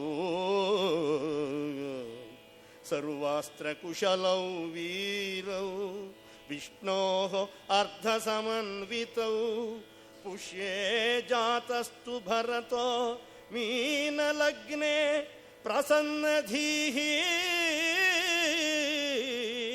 ಸಾರ್ಪೇ ಜಾತೌ ಚ ಸೌಮಿತ್ರಿ ಕುಲೀರೆ ಅಭ್ಯುದಿತೆ ರವೌ ರಾಜ್ಞಃ ಪುತ್ರ ಮಹಾತ್ಮಾನಃ ಚತ್ವಾರೋ ಜಜ್ಞಿರೆ ಪೃಥಕ್ ಗುಣವಂತೋನುರೂಪಾಶ್ಚ ರುಚ್ಯ ಪ್ರೋಷ್ಠಪದೋಪಮಾಃ ಜಗುಃ ಕಲಂ ಚ ಗಂಧರ್ವಾಃ ನೃತುಃ ಚ ನೃತುಶ್ಚಾಪ್ಸರೋ ಗಣಾಃ ದೇವದುಂದುಭಯೋ ನೇದುಃ ದೇವದುಂದುಭಯೋ ನೇದುಃ ಪುಷ್ಪಿತಶ್ಚ ಪುಷ್ಪವೃಷ್ಟಿಶ್ಚ ಖಾಚ್ಯುತ ಉತ್ಸವಶ್ಚ ಮಹಾನಾಸೀತ್ ಅಯೋಧ್ಯಾಯಾಂ ಜನಾಕುಲಃ ರಥ್ಯಾಶ್ಚ ಜನಸಂವಾದ ನಟನರ್ತಕ ಸಂಕುಲಾಃ ಗಾಯನೈಶ್ಚ ವಿರಾವಿಣ್ಯೋ ವಾದನೈಶ್ಚ ತಥಾ ಪರೈಃ ಜ್ಯೇಷ್ಠಂ ರಾಮ. ಅನಂತರ ಭರತನು ಕೈಕೇಯಿಯಲ್ಲಿ ಅವತಾರವನ್ನು ಮಾಡ್ತಾನೆ. ವಿಷ್ಣುವಿನ ಭಾಗವಾದಂತಹ ಭರತ ಕೈಕೇಯಿಯಲ್ಲಿ ಅವತಾರವನ್ನು ಮಾಡ್ತಾನೆ. ಸರ್ವೈ ಸಮುದಿತೋ ಗುಣೈಹಿ, ಎಲ್ಲ ಸದ್ಗುಣಗಳಿಂದ ಪರಿಪೂರ್ಣವಾಗಿರ್ತಕ್ಕಂಥ ಭರತನ ಜನನವಾಗತ್ತೆ. ಅನಂತರ ಲಕ್ಷ್ಮಣ ಶತ್ರುಘ್ನರು ಸುಮಿತ್ರೆಯಲ್ಲಿ ಜನನವನ್ನು ಹೊಂದುತ್ತಾರೆ. ಎಲ್ಲ ಅಸ್ತ್ರಕುಶಲರು ಎಲ್ಲವೂ ಆಗಿರ್ತಾರೆ. ಭರತನದು ಪುಷ್ಯ ನಕ್ಷತ್ರ. ಪುಷ್ಯೇ ಜಾತಸ್ತು ಭರತೋ ಮೀನಲಗ್ನೆ ಪ್ರಸನ್ನದೀಹಿ, ಅಂದರೆ ರಾಮ ಮಧ್ಯಾಹ್ನ ಕಾಲದಲ್ಲಿ ಅವತಾರ ಮಾಡಿದ್ದಾನೆ 12-12:30 ಅಷ್ಟೊತ್ತಿಗೆ. ಆ ಮಧ್ಯಾಹ್ನದಲ್ಲಿ ಕರ್ಕಾಟಕ ಲಗ್ನ, ಕರ್ಕಾಟಕದಲ್ಲಿ ಚಂದ್ರ ಪುನರ್ವಸು 4ನೇ ಪಾರದಲ್ಲಿ ರಾಮ ಇರಾಗ. ಭರತ ಹುಟ್ಟುವ ಕಾಲಕ್ಕೆ ಪುನರ್ವಸು ಮುಗಿದೋಗಿ ಪುಷ್ಯ ನಕ್ಷತ್ರ ಶುರುವಾಗಿದೆ. ರಾತ್ರಿ ಭರತನ ಜನ್ಮ ಮೀನಲಗ್ನದಲ್ಲಿ, ಅಂದರೆ ರಾತ್ರಿ ಅಂತಂದರೆ ಸೂರ್ಯೋದಯಕ್ಕಿಂತ ಮುಂಚೆ ಅಂತ.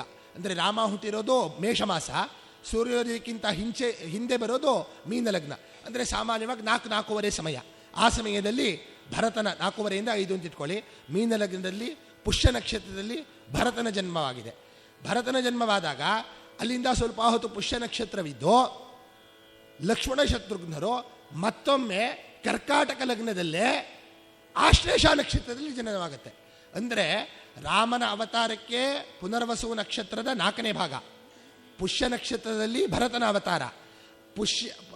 ಅಂದರೆ ಸಾಮಾನ್ಯವಾಗಿ 12:30 ಅಂತ ಇಟ್ಕೊಳ್ಳಿ. ಪುನರ್ವಸು 4ನೇ ಪಾದ, ಅಲ್ಲಿಂದ ಒಂದು 2-2.5 ಗಂಟೆ ಇದ್ದಿರ್ಬೋದು ಪುನರ್ವಸು. ಅದು ಮುಗಿದು ಮಾರನೇ ದಿನ 12 ಗಂಟೆವರೆಗೂ ಅವತ್ತು ಪುಷ್ಯ ನಕ್ಷತ್ರವಿದೆ. ಪುಷ್ಯ ನಕ್ಷತ್ರ ಮುಗಿದ ಮೇಲೆ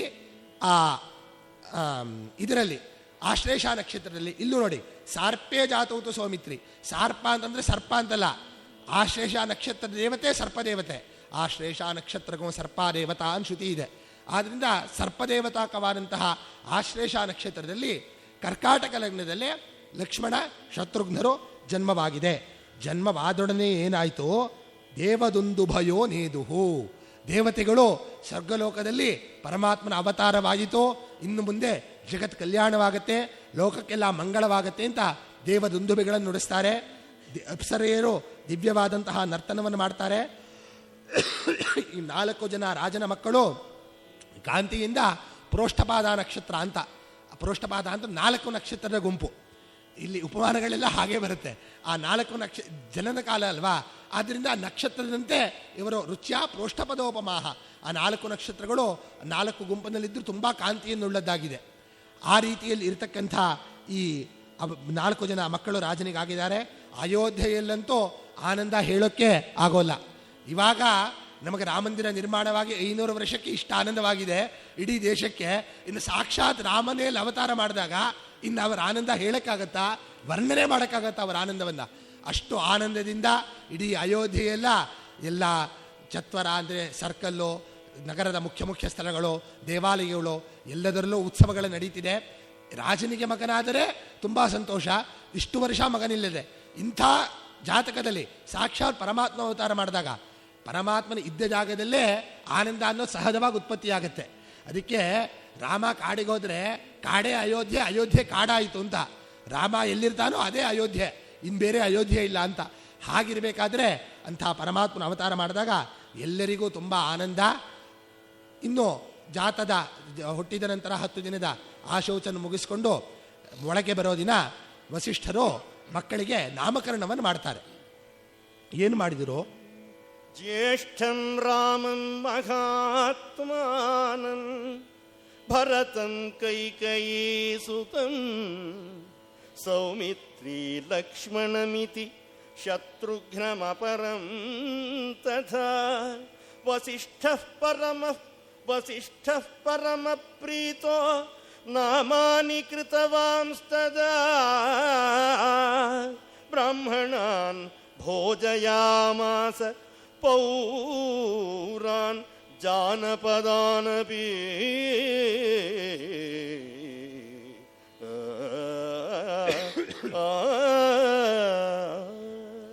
ಜ್ಯೇಷ್ಠನಾದಂತಹ ಕೌಸಲ್ಯಲ್ಲಿ ಹುಟ್ಟಿದಂಥ ಮಗನಿಗೆ ರಾಮ ಎಂಬತಕ್ಕಂಥ ನಾಮಕರಣವನ್ನು ಮಾಡಿದರು. ರಾಮ ಅಂತಂದರೆ ಆನಂದವನ್ನು ಕೊಡೋನು ಅಂತ. ಯಾರೋ ಆನಂದವನ್ನು ಕೊಡ್ತಾನೋ ಎಲ್ಲರ ಹೃದಯದಲ್ಲಿದ್ದು ಅದು ವಸಿಷ್ಠರಿಗೆ ಗೊತ್ತಾಗಿರೋ ಅರ್ಥ. ಲೋಕದ ಸಾಮಾನ್ಯರಿಗೆ ರಾಮ ಅಂದರೆ ಆನಂದ ಕೊಡೋನು ಅಂತ ಅರ್ಥ. ವಸಿಷ್ಠರ ಅರ್ಥ ಮಾಡ್ತಿರೋದು ಎಲ್ಲರ ಹೃದಯದಲ್ಲಿ ಆನಂದ ಘನನಾಗಿದ್ದಾನೆ, ಎಲ್ಲರಿಗೂ ಆನಂದವನ್ನು ಕೊಡುವನಾಗಿದ್ದಾನೆ, ನಿಜವಾದ ಆನಂದದ ಸ್ವರೂಪ ಅಂತ ರಾಮ ಅಂತ ಹೆಸರಿಟ್ಟರು. ಕೈಕೇಯಿಯ ಮಗನಿಗೆ ಭರತ ಅಂತ ಹೆಸರಿಡ್ತಾರೆ. ಸುಮಿತ್ರೆಯ ಮಕ್ಕಳಿಗೆ ಲಕ್ಷ್ಮಣ, ಶತ್ರುಘ್ನ ಎಂಬತಕ್ಕಂಥ ಹೆಸರನ್ನು ನಾಮಕರಣವನ್ನು ವಸಿಷ್ಠರು ಮಾಡ್ತಾರೆ. ಆ ನಾಮಕರಣದ ದಿನ ದಶರಥ ಇಡೀ ಅಯೋಧ್ಯೆಗೆ ಅನ್ನ ಸಂತರ್ಪಣೆ 3 ಹೊತ್ತು ರಾಜನ ಆಜ್ಞೆ ಆಗಿಬಿಟ್ಟಿದೆ. ಎಲ್ಲರೂ ಬಂದು ಇಲ್ಲೇ ಪ್ರಸಾದವನ್ನು ಸ್ವೀಕರಿಸಬೇಕು ಮಧ್ಯಾಹ್ನದ್ದು ಅಂತ. ವಿಶೇಷವಾದಂಥ ಹೋಮ ಹವನಗಳು, ಅನುಷ್ಠಾನಗಳು ಎಲ್ಲ ದೇವಾಲಯಗಳಲ್ಲೂ ಎಲ್ಲರಿಗೂ ಅನ್ನ ಸಂತರ್ಪಣೆ, ಎಲ್ಲ ಬ್ರಾಹ್ಮಣರಿಗೆ, ಜನರಿಗೆ ಎಲ್ಲರಿಗೂ ವಿಶೇಷವಾದಂತಹ ಎಲ್ಲ ವ್ಯವಸ್ಥೆಯನ್ನು ಅವತ್ತು ದಶರಥ ಮಾಡ್ತಾರೆ. ಹೀಗೆ ರಾಮನ ಬಾಲಲೀಲೆಗಳು ಸಾಮಾನ್ಯವಾದಂತಹ ಮಟ್ಟಕ್ಕೆ ಬಿಲ್ಲಿನ ವಿದ್ಯಾಭ್ಯಾಸ ಇದೆಲ್ಲವೂ ಅಯೋಧ್ಯೆಯ ಪರಿಸರದಲ್ಲೇ ವಸಿಷ್ಠಾದಿ ಗುರುಗಳ ನೇತೃತ್ವದಲ್ಲೇ ನಡೆಯುತ್ತೆ. ರಾಮನಿಗೆ ಸಾಮಾನ್ಯವಾಗಿ ಒಂದು 13-14 ವರ್ಷದವರೆಗೂ ತುಂಬ ಆನಂದದಿಂದ ಕಳೆದಿದೆ. ಹೀಗೆ ಕಳೆದಾಗ ಒಂದು ದಿನ ದಶರಥನ ಅರಮನೆಗೆ ವಿಶ್ವಾಮಿತ್ರ ಮಹರ್ಷಿಗಳು ಬರ್ತಾರೆ. ವಿಶ್ವಾಮಿತ್ರ ಮಹರ್ಷಿಗಳು ಬಂದಾಗ ರಾಜನಿಗೆ ತುಂಬ ಆನಂದವಾಗುತ್ತೆ. ಮಹರ್ಷಿಗಳೇ ಬಂದಿದ್ದೀರಾ ಅಂಥೇಳಿ ವಸಿಷ್ಠರನ್ನು ಕುಲಪುರೋಹಿತರನ್ನು ಕರ್ಕೊಂಡು ಅಲ್ಲೇ ನಗರದಿಂದ ಹೊರಗೆ ಹೋಗಿ ಸ್ವಾಗತವನ್ನು ಮಾಡಿ ಅರ್ಘ್ಯಪಾದ್ಯಾದಿಗಳನ್ನು ಕೊಟ್ಟು ಅರಮನೆ ಒಳಗೆ ಕರ್ಕೊಂಡು ಬಂದು ಕುಶಲ ಪ್ರಶ್ನೆಯನ್ನು ಕೇಳ್ತಾರೆ. ಮುಂಚೆ ಮಹರ್ಷಿಗಳು ರಾಜನಿಗೆ ಕೇಳ್ತಾರೆ, ಏನಪ್ಪ ರಾಜ್ಯದಲ್ಲಿ ಎಲ್ಲವೂ ನಿಷ್ಕಂಟಕವಾಗಿದೆಯಾ, ಎಲ್ಲರೂ ಸುಖದಿಂದ ಇದ್ದಾರಾ ಪ್ರಜೆಗಳು ಅಂತ ಕೇಳ್ತಾರೆ. ಹೌದು ಮಹರ್ಷಿಗಳೇ ಅಂತ ಹೇಳ್ತಾರೆ. ನಿಮ್ಮ ತಪಸ್ಸು ಹೇಗಿದೆ, ನಿಮ್ಮ ಅನುಷ್ಠಾನ ಹೇಗಿದೆ ಅಂತ ಕೇಳ್ತಾರೆ. ಚೆನ್ನಾಗಿದೆಯಪ್ಪ ಎಲ್ಲದು ಅಂತ ಹೇಳ್ತಾ ದಶರಥ ಬಂದಂತಹ ಮಹರ್ಷಿಗಳ ಹತ್ರ ಒಂದು ಮಾತನ್ನು ಆಡ್ತಾ ಇದ್ದಾನೆ.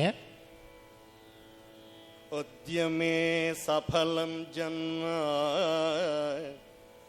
ಜೀವಿತಂ ಚ ಸುಜೀವಿತಂ ಪೂರ್ವಂ ರಾಜರ್ಷಿ ಶಬ್ದೇನ ತಪಸಾ ದ್ಯೋತಿತ ಪ್ರಭಃ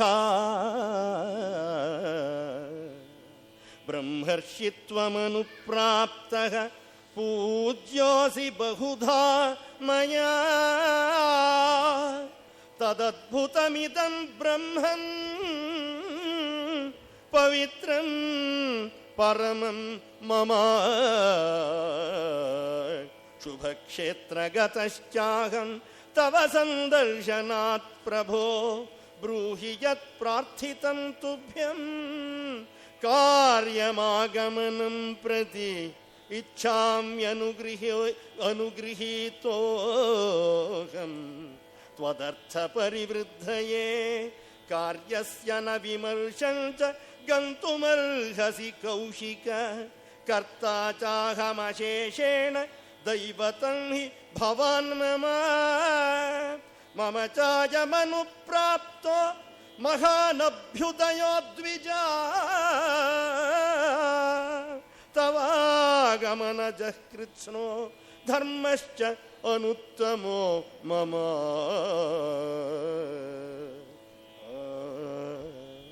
ಮಹರ್ಷಿಗಳೇ, ನೀವು ಸತ್ಪಾತ್ರರಾಗಿದ್ದೀರಾ. ನನ್ನ ಯಾವುದೋ ಪುಣ್ಯದ ಫಲದಿಂದ ನನಗೆ ಪ್ರಾಪ್ತರಾಗಿದ್ದೀರಾ. ಇಂದು ನನ್ನ ಜನ್ಮ ಸಫಲವಾಯಿತು, ನನ್ನ ಜೀವಿತವೂ ಸಹ ಇಂದು ಸಾರ್ಥಕವಾಯಿತು. ಯಾಕಂದರೆ ಇಂದು ನಾನು ನಿಮ್ಮನ್ನು ನೋಡಿದೆ. ಇವತ್ತು ನಾವು ಹೇಳ್ತೀವಲ್ಲ ಗುಡ್ ಮಾರ್ನಿಂಗ್ ಗುಡ್ ನೈಟ್ ಅಂತ, ದಶರಥ ಹೇಳ್ತಾ ಇದ್ದಾನೆ, ಮನೆಗೆ ಸತ್ಪುರುಷರು ಬಂದಾಗ ಸುಪ್ರಭಾತ ನಿಶಾಮಮ. ಇವತ್ತು ನಮಗೆ ಗುಡ್ ಮಾರ್ನಿಂಗು, ಇವತ್ತು ನಮಗೆ ಒಳ್ಳೆಯ ದಿನ, ಇವತ್ತು ನಮಗೆ ಅನುಗ್ರಹೀತವಾದಂತಹ ದಿನ. ನೀವು ನನ್ನ ಬಳಿಗೆ ಬಂದಿದ್ದೀರಾ. ನೀವು ಬ್ರಹ್ಮರ್ಷಿಗಳು, ಸಮಸ್ತ ವೇದವನ್ನು ಶಾಸ್ತ್ರವನ್ನು ತಿಳಿದಿರತಕ್ಕಂಥವರು. ನಿಮ್ಮ ದರ್ಶನದಿಂದಲೇ ನನಗೆ ತುಂಬ ಆನಂದವಾಗಿದೆ, ತುಂಬ ಸಂತೋಷವಾಗಿದೆ. ನೀವು ಬಂದಿದ್ದೀರಾ. ನೀವು ಯಾವುದೇ ಕಾರ್ಯವಿದ್ದರೂ ಯಾವುದೇ ಸಂಕೋಚವಿಲ್ಲದೆ ನನ್ನ ಬಳಿ ಹೇಳಿ, ನಾನು ಅದನ್ನು ಕರ್ತಾಚಾಹಂ ಅಶೇಷೇಣ. ನೀವು ಏನೇ ಹೇಳಿದರೂ ಸಹ ಪೂರ್ತಿಯಾಗಿ ಯಾವುದೇ ಲೋಪದೋಷವಿಲ್ಲದಂತೆ ಪೂರ್ತಿಯಾಗಿ ನಾನು ಮಾಡಿಕೊಡ್ತೀನಿ. ಯಾಕೆಂದರೆ ದೈವತಂಹಿ ಭವಾನ್ ಮಮ, ನೀವು ನನಗೆ ಸಾಕ್ಷಾತ್ ದೇವತಾ ಸ್ವರೂಪರು. ನೀವು ಹೇಳಿದ್ದನ್ನು ಅಷ್ಟನ್ನು ಮಾಡಿಕೊಡ್ತೀನಿ, ಏನನ್ನೂ ಬಿಡೋದಿಲ್ಲ. ನೀವು ನನಗೆ ಧರ್ಮವನ್ನು, ಪುಣ್ಯವನ್ನು, ಲೋಕದಲ್ಲಿ ಕೀರ್ತಿಯನ್ನು ಅವಕಾಶ ಮಾಡಿಕೊಡಿ ಪಡೆದುಕೊಳ್ಳೋದಕ್ಕೆ ಅಂತ ದಶರಥ ಋಷಿಗಳಿಗೆ, ವಿಶ್ವಾಮಿತ್ರರಿಗೆ ತನ್ನ ಪ್ರಾರ್ಥನೆಯನ್ನು, ತನ್ನ ಮನಸ್ಸಿನಲ್ಲಿದ್ದಂಥ ಮಾತನ್ನು ಹೇಳ್ದ. ಹೇಳಿದೊಡನೆ ವಿಶ್ವಾಮಿತ್ರರು ಒಂದು ಮಾತು ಹೇಳ್ತಾರೆ. ಬಹಳ ಸಂತೋಷವಾಯಿತು. ಸಂತೋಷವೂ ಆಗತ್ತವರಿಗೆ ರಾಜನ ಮಾತು ಕೇಳಿ. ಮಹಾರಾಜ, ನಿನ್ನ ಮಾತು ಕೇಳಿ ಬಹಳ ಸಂತೋಷವಾಯಿತು. ನೀನು ಮಹಾವಂಶ ಪ್ರಸೂತ, ಇಕ್ಷ್ವಾಕುಗಳ ವಂಶದಲ್ಲಿ ಜನನವಾಗಿದೆ. ಈ ವಂಶದಲ್ಲಿ ಹುಟ್ಟಿದವರು ಯಾರೂ ಸುಳ್ಳೇ ಹೇಳಿಲ್ಲ. ಇಷ್ಟಾಗಿ ವಸಿಷ್ಠ ವ್ಯಪದೇಶಿನಃ, ವಸಿಷ್ಠರ ಗುರುಗಳು, ಸನ್ಮಾರ್ಗವನ್ನು ತೋರಿಸೋದಕ್ಕೆ ವಸಿಷ್ಠರಂಥ ಮಹರ್ಷಿಗಳಿದ್ದಾರೆ. ಇಂಥ ಮಹರ್ಷಿಗಳ ಜೊತೆ ನೀನಿರೋದು, ನಿನ್ನ ವಂಶದ ಜನ್ಮ ಎಲ್ಲವೂ ಉತ್ತಮವಾಗಿದೆ. ನಾನು ಒಂದು ಯಾಗವನ್ನು ಮಾಡಬೇಕು, ಒಂದು ತಪಸ್ಸನ್ನು, ಯಾಗವನ್ನು ಮಾಡಬೇಕು ಅಂತ ಸಂಕಲ್ಪ ಮಾಡಿದ್ದೀನಿ. ಆ ಯಾಗಕ್ಕೆ ಇಬ್ಬರು ರಾಕ್ಷಸರು ನನಗೆ ತುಂಬ ತೊಂದರೆ ಕೊಡ್ತಾ ಇದ್ದಾರೆ. ಆ ತೊಂದರೆಯ ಪರಿಹಾರಕ್ಕೆ ನೀನು ಏನು ಮಾಡಬೇಕು ಅಂತಂದರೆ ಒಂದು ಸಣ್ಣ ಕೆಲಸ ನನಗೆ ಮಾಡಿಕೊಡು ಅಂತ ಕೇಳಿದರು. ತಥಾ ಭೂತಾ ಹಿ ಸಾಚರ್ಯ ನ ಶಾಪಸ್ತತ್ರ ಮುಚ್ಯತೆ ತತ್ಪುತ್ರಂ ರಾಜಶಾರ್ದೂಲ ರಾಮಂ ಸತ್ಯಪರಾಕ್ರಮಂ ಕಾಕಪಕ್ಷಧರಂ ಶೂಲಂ ಜ್ಯೇಷ್ಠಂ ಮೇ ದಾತುಮರ್ಹಸಿ ಶಕ್ತೋ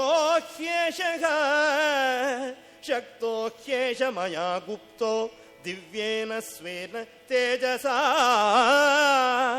ರಾಕ್ಷಸಾಯೇ ವಿಕರ್ತಾರಃ ತೇಷಾಮಪಿ ವಿನಾಶನೇ ಶ್ರೇಯಶ್ಚಾಸ್ಮೈ ಪ್ರದಾಸ್ಯಾಮಿ ಬಹುರೂಪಂ ನ ಸಂಶಯಃ ತ್ರಯಾಣಾಮಪಿ ಲೋಕಾನಾಂ ಯೇನ ಖ್ಯಾತಿಂ ಗಮಿಷ್ಯತಿ ನ ಚ ತೌ ರಾಮಮಾಸಾದ್ಯ ಶಕ್ತೌ ಸ್ಥಾತುಂ ಕಥಂಚನ ನ ಚ ತೌ ರಾಘವಾದನ್ಯೋ ಹಂತುಮುತ್ಸಹತೆ ಪುಮಾನ್ ವೀರ್ಯೋತ್ಸಿಕ್ತೌ ಹಿತೌ ಪಾಪೌ ಕಾಲಪಾಶವಶಂ ಗತೌ ರಾಮಸ್ಯ ರಾಜಶಾರ್ದೂಲಾ ನ ಪರ್ಯಾಪ್ತೌ ಮಹಾತ್ಮನಃ ನ ಚ ಪುತ್ರಗತಂ ಸ್ನೇಹಂ ಕರ್ತುಮರ್ಹಸಿ ಪಾರ್ಥಿವ ಅಹಂ ತೇ ಪ್ರತಿಜಾನಾಮಿ ಹತೌ ತೌ ವಿದ್ಧಿ ರಾಕ್ಷಸೌ ಅಹಂ ತೇ ಪ್ರತಿಜಾನಾಮಿ ಹತೌ ತೌ ವಿದ್ಧಿ ರಾಕ್ಷಸೌ ಅಹಂ ವೇದ್ಮಿ ಮಹಾತ್ಮಾನಂ ರಾಮಂ ಸತ್ಯಪರಾಕ್ರಮಂ ವಸಿಷ್ಠೋಪಿ ಮಹಾತೇಜಾಃ ಯೇ ಚೇ ಮೇ ತಪಸಿ ಸ್ಥಿತಾಃ ಯದಿ ತೇ ಧರ್ಮಲಾಭಂಚ ಯಶಶ್ಚ ಪರಮಂ ಭುವಿ.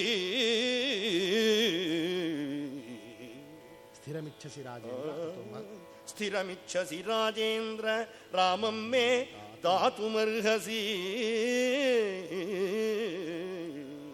ನನಗೆ ಯಾಗಾನುಷ್ಠಾನವನ್ನು ಮಾಡೋದಕ್ಕೆ ಇಬ್ಬರು ರಾಕ್ಷಸರು ತುಂಬ ತೊಂದರೆ ಕೊಡ್ತಾ ಇದ್ದಾರೆ, ಮಾರೀಚ ಸುಬಾಹು ಅಂತ. ಅವರಿಬ್ಬರನ್ನು ನಾಶ ಮಾಡೋದಕ್ಕೆ ನಾನು ಶಾಪವನ್ನು ಕೊಟ್ಟರೆ ಆಗಿಬಿಡುತ್ತೆ, ಆದರೆ ಶಾಪವನ್ನು ನಾನು ಖರ್ಚು ಮಾಡುವಂತಿಲ್ಲ. ಪುಣ್ಯದ ಫಲ, ತಪಸ್ಸಿನ ಫಲ ಅದು. ಆದ್ದರಿಂದ ಯಾಗದ ರಕ್ಷಣೆಗೆ ಸ್ವಪುತ್ರಂ ರಾಜಶಾರ್ದೂಲ ರಾಮಂ ಸತ್ಯಪರಾಕ್ರಮಂ ಕಾಕಪಕ್ಷಧರಂ ವೀರಂ ಜ್ಯೇಷ್ಠಮ್ಮೆ ದಾತುಮರ್ಹಸಿ.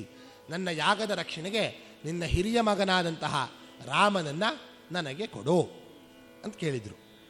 ಯಾಕೆ ಅಂತಂದರೆ ಈ ರಾಮ ಆ ಯಜ್ಞಕ್ಕೆ ಆ ಸುಬಾಹು ಮಾರೀಚರೊಡನೆ ಯಾವ ಯಾವ ರಾಕ್ಷಸರು ಬರ್ತಾರೋ ಅವರನ್ನೆಲ್ಲ ಹೊಡೆಯುವುದಕ್ಕೆ ಇವನು ಸಮರ್ಥ, ಇವನಿಗೆ ಸಾಧ್ಯವಿದೆ. ಹೀಗೆ ನೀನು ಕೊಟ್ಟರೆ 3 ಲೋಕದಲ್ಲೂ ನಿನ್ನ ಕೀರ್ತಿ, ನಿನ್ನ ಹೆಸರು ಶಾಶ್ವತವಾಗಿ ಉಳಿಯುತ್ತೆ. ಆ ಇಬ್ಬರನ್ನ, ಅವರ ಜೊತೆಗೆ ಬರೋರನ್ನ ರಾಮನನ್ನು ಬಿಟ್ಟು ಬೇರೆ ಯಾರಿಗೂ ಹೊಡೆಯೋದಕ್ಕಾಗಲ್ಲ. ರಾಮನ ಮಾತ್ರ ಅವರಿಗೆ ಸರಿಯಾಗಿ ಉತ್ತರವನ್ನು ಕೊಡತಕ್ಕಂಥವನು. ಆದ್ದರಿಂದ ರಾಮನ ಮುಂದೆ ಅವರಿಬ್ಬರಿಗೂ ನಿಲ್ಲೋದಕ್ಕಾಗಲ್ಲ. ನಿನ್ನ ಪುತ್ರ ಸ್ನೇಹ, ಮಗನ ಮೇಲಿರತಕ್ಕಂಥ ಪ್ರೀತಿಯನ್ನು ಬಿಟ್ಟು ನೀನು ರಾಮನನ್ನು ನನಗೆ ಕೊಡು. ನೀನು ಸಂಶಯ ಪಡ್ಬೋದು, ಏನು ಇನ್ನು ಈ 14-15 ವರ್ಷದ ಹುಡುಗನನ್ನು ಕರ್ಕೊಂಡು ಹೋಗ್ತಿದ್ದಾರಲ್ಲ ಇವರು, ಇವನಿಗೇನಿನ್ನು ಬಿಲ್ವಿದ್ಯೆಯೇ ಪೂರ್ತಿ ಅಭ್ಯಾಸವಾಗಿಲ್ಲ, ಇನ್ನೂ ಶಕ್ತಿಯೇ ಇಲ್ಲ ಅಂತ ನಿನಗನ್ನಿಸ್ಬೋದು. ಆದರೆ ಸತ್ಯ ಏನು ಅಂತಂದರೆ ಅಹಂ ವೇದ್ಮಿ ಮಹಾತ್ಮಾನಂ ರಾಮಂ ಸತ್ಯಪರಾಕ್ರಮಂ. ರಾಮ ಯಾರು ಅಂತ ನನಗೆ ಗೊತ್ತು. ಸತ್ಯವಾದಂತಹ ಪರಾಕ್ರಮ, ನಿಜವಾದ ಪರಾಕ್ರಮ ರಾಮನದು, ಅವನಲ್ಲೇ ಇರೋದು. ಅವನು ಯಾರು ಅಂತ ನನಗೆ ಗೊತ್ತು. ವಸಿಷ್ಠೋಪಿ ಮಹಾತೇಜ. ನಿನಗೆ ಸಂಶಯ ಬರ್ಬೋದು, ಏನು ಇವರು ಹೇಳ್ತಿದ್ದಾರಲ್ಲ ಹೇಗೆ ಅಂತ. ನಿಮ್ಮ ಗುರುಗಳಿದ್ದಾರಲ್ಲ ವಸಿಷ್ಠರು, ಅವರಿಗೂ ಗೊತ್ತು ರಾಮ ಯಾರು ಅಂತ. ಹಾಗೆ ಯಾರು ತಪಸ್ಸಿನಲ್ಲಿ ನಿರತರಾಗಿದ್ದಾರೋ ಅವರಿಗೂ ಸಹ ಗೊತ್ತು ರಾಮ ಯಾರು ಅಂತ. ರಾಮಾಯಣದಲ್ಲಿ ಮೊದಲ ಬಾರಿಗೆ ಸೂಕ್ಷ್ಮವಾಗಿ ರಾಮ ಯಾರು ಅಂತ ಇಲ್ಲೇ ತಿಳಿಸ್ಕೊಡೋದು ವಾಲ್ಮೀಕಿಗಳು. ಕಥೆಯಲ್ಲಿ ಇನ್ನೆಲ್ಲೂ ಹೀಗೆ ಸೂಕ್ಷ್ಮವಾಗಿ ರಾಮನ ಪರಮಾತ್ಮತ್ವವನ್ನು ಅಭಿವ್ಯಕ್ತ ಮಾಡ್ತಾರೆ, ಪ್ರಕಾಶವಾಗಿ ಎಲ್ಲೂ ತೋರಿಸೋದೇ ಇಲ್ಲ. ಈ ಜಾಗದಲ್ಲಿ ಸೂಕ್ಷ್ಮವಾಗಿ ಹೇಳ್ತಾ ಇದ್ದಾರೆ, ನನಗೆ ರಾಮ ಯಾರು ಅಂತ ಗೊತ್ತುಪ್ಪ, ಆದ್ದರಿಂದ ನೀನು ರಾಮನ ಬಗ್ಗೆ ಚಿಂತೆ ಮಾಡಬೇಡ. ರಾಮ ಅವರಿಗೇನು ಮಾಡೋಕ್ಕಾಗ್ತಾನೆ, ಇನ್ನೂ 14 ವರ್ಷದ ಹುಡುಗ, ಅವರ ಅಂಥ ರಾಕ್ಷಸರು ಅಂತ ಯೋಚನೆ ಮಾಡಬೇಡ, ನೀನು ರಾಮನನ್ನು ನನಗೆ ಕೊಡು ಅಂತ ವಿಶ್ವಾಮಿತ್ರರು ದಶರಥನಿಗೆ ಹೇಳಿದರು.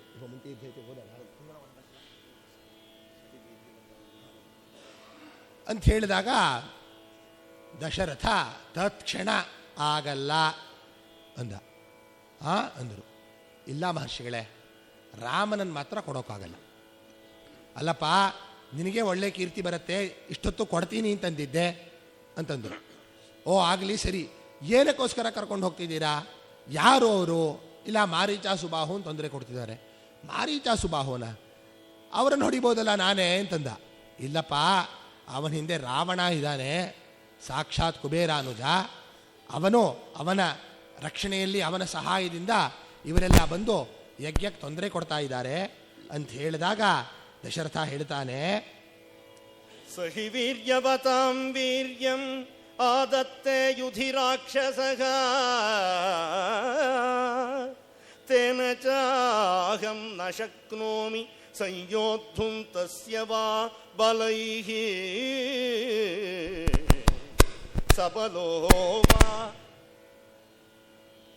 सबलो वा मुनिश्रेष्ठ सहितो वा महात्मजैः कथमप्यमरप्रख्यं संग्रामाणाम् अकोविदम्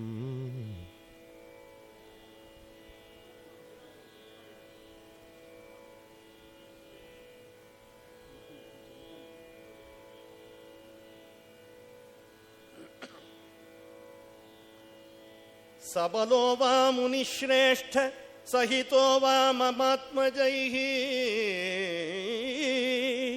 कथमप्यमरप्रख्यं संग्रामाणाम् अकोविदम् बालं मे तनयं ब्रह्मन् नैव दास्यामि पुत्रकम्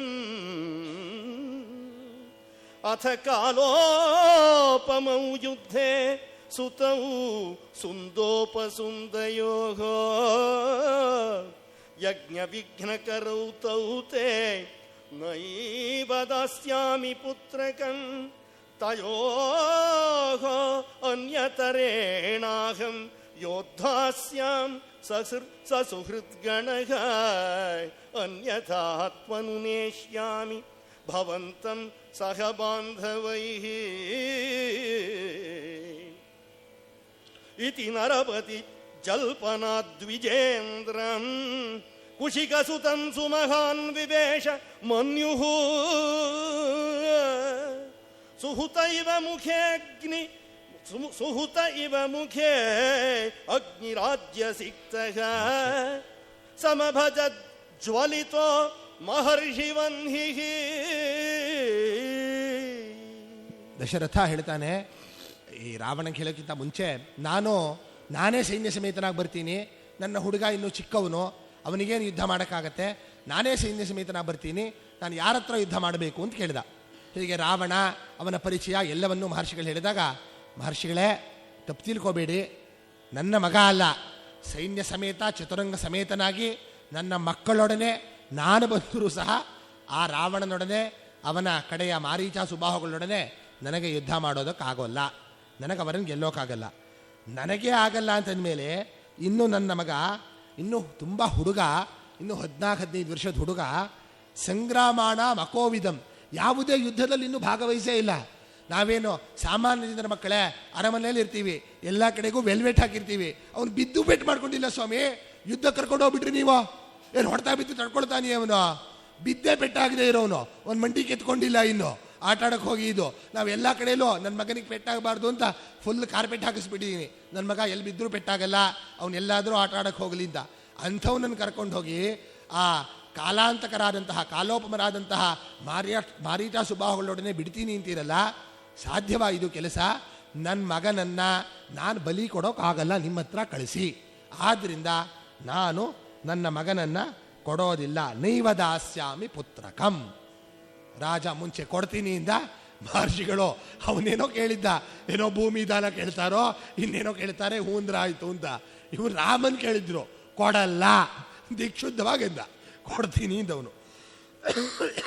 ಅಂತಿದ್ದಂತೆ ಮಹರ್ಷಿಗಳಿಗೆ ತುಂಬ ಸಿಟ್ಟು ಬಂದ್ಬಿಡ್ತು. ಏನೋ ಸಮಭವದುಜ್ವಲಿತೋ ಮಹರ್ಷಿ ವನ್ನಿ, ಉಜ್ವಲವಾಗಿಬಿಡ್ತು ಅವರ ಕೋಪ. ಮಹರ್ಷಿಗಳಲ್ಲಿ ಎಷ್ಟು ಪ್ರಸನ್ನರಾಗಿರ್ತಾರೋ ಕೋಪವೂ ಅಷ್ಟೇ ಇರುತ್ತೆ ಇವರಲ್ಲಿ. ಏನಾದರೂ ತಪ್ಪು ಕಾರ್ಯ ಬಿಡ್ತಾರೆ. ವಾಲ್ಮೀಕಿಗಳಿಗಾಯ್ತಲ್ಲ ಕರುಂಚದ ಇದರಲ್ಲಿ ಕೋಪ ಬಂದಿದ್ದು, ಹಾಗೆ ವಿಶ್ವಾಮಿತ್ರರಿಗೂ ತುಂಬ ಸಿಟ್ಟು ಬಂದ್ಬಿಡ್ತು. ಸಿಟ್ಟು ಬಂದು ಕಣ್ಣುಗಳೆಲ್ಲ ಕೆಂಪಾಗ್ಬಿಡ್ತು ಸಿಟ್ಟಿಗೆ. ಸಿಟ್ಟಾಗಿ ದಶರಥನಿಗೆ ಹೇಳ್ತಾರೆ, ರಾಜ ಪೂರ್ವಂ ಅರ್ಥಂ ಪ್ರತಿಶ್ರುತ್ಯ, ಸರಿ ನಾನು ಕೆಲಸ ಮಾಡಿಕೊಡ್ತೀನಿ ಅಂಥೇಳಿ ಪ್ರತಿಜ್ಞಾಂ ಹಾತುಮಿಚ್ಛಸಿ, ಈಗ ಅದನ್ನು ಕಳೀತಿದ್ಯಾ, ಇಲ್ಲ ಮಾಡಲ್ಲ ಅಂತ ಹೇಳ್ತಿದ್ಯಾ. ಇದು ರಾಘವಾಣಾಮಯುಕ್ತ, ನಿನ್ನ ವಂಶದಲ್ಲಿ ನಿನ್ನ ಹಿಂದಿನ ರಾಜರು ಯಾರೂ ಈ ರೀತಿಯಲ್ಲಿ ನಡ್ಕೊಂಡಿಲ್ಲ, ನಿನ್ನ ವಂಶಕ್ಕೆ ಇದು ಒಳ್ಳೆಯದಲ್ಲ, ಆಗಲಿಪ್ಪ ನೀನು ಮಿಥ್ಯಾ ಪ್ರತಿಜ್ಞಾ ಸುಳ್ಳು ಹೇಳಿದವನು ಅಂತಾಗಿ ಸುಖಿಯಾಗಿರೋ, ಆಯಿತು ನಾನು ಬಂದ ಕೆಲಸ ಆಗಲಿಲ್ಲ ನಾನು ಹೊರಡ್ತೀನಿ ಅಂತ ಎದ್ದೇ ಬಿಟ್ಟರು ಆಸನದಿಂದ. ಅವರು ಹೇಳೋಣ, ಅವರ ಕೋಪಕ್ಕೆ ಮುಂದೆ ಮಂಗಳವಾಗಬೇಕಲ್ಲ ಪ್ರಪಂಚಕ್ಕೆ. ವಿಶ್ವಾಮಿತ್ರರು ಹೋದರೆ ಏನು, ಪ್ರಪಂಚವೆಲ್ಲ ಅಲ್ಲೋಲಕಲ್ಲೋಲವಾಗಿಬಿಡ್ತು. ಆಗ ವಸಿಷ್ಠರು ವಿಶ್ವಾಮಿತ್ರನ, ಮಹರ್ಷಿಗಳೇ ಕೂತ್ಕೊಳ್ಳಿ, ನಾನು ಸ್ವಲ್ಪ ಮಾತಾಡ್ತೀನಿ ನಮ್ಮ ರಾಜನ ಹತ್ರ ಅಂಥೇಳಿ ಅವರನ್ನು ಕೂರಿಸಿ ದಶರಥನ ಹತ್ರ ವಸಿಷ್ಠರು ದಶರಥನಿಗೆ ಹೇಳ್ತಾ ಇದ್ದಾರೆ, ಏಷ ವಿಗ್ರಹವಾನ್ ಧರ್ಮಃ ಏಷ ವೀರ್ಯವತಾಂ ವರಃ ಏಷ ಬುದ್ಧ್ಯಾಧಿಕೋ ಲೋಕೆ ತಪಸಶ್ಚ ಪರಾಯಣಂ ಏಷೋಸ್ತ್ರಾನ್ ವಿವಿಧಾನ್ ವೇತ್ತಿ ತ್ರೈಲೋಕ್ಯೆ ಸಚರಾಚರೇ ನೈವ ಮನ್ಯಃ ಪುಮಾನ್ ವೇತ್ತಿ ನ ಚ ವೇತ್ಸ್ಯಂತಿ ಕೇಚನ ತೇಷಾಂ ನಿಗ್ರಹಣೇ ಶಕ್ತಃ ಸ್ವಯಂ ಚ ಕುಶಿಕಾತ್ಮಜಃ ತವ ಪುತ್ರಹಿತಾರ್ಥಾಯ ತ್ವಾಮುಪೇತ್ಯ ಅಭಿಯಾಚತೆ.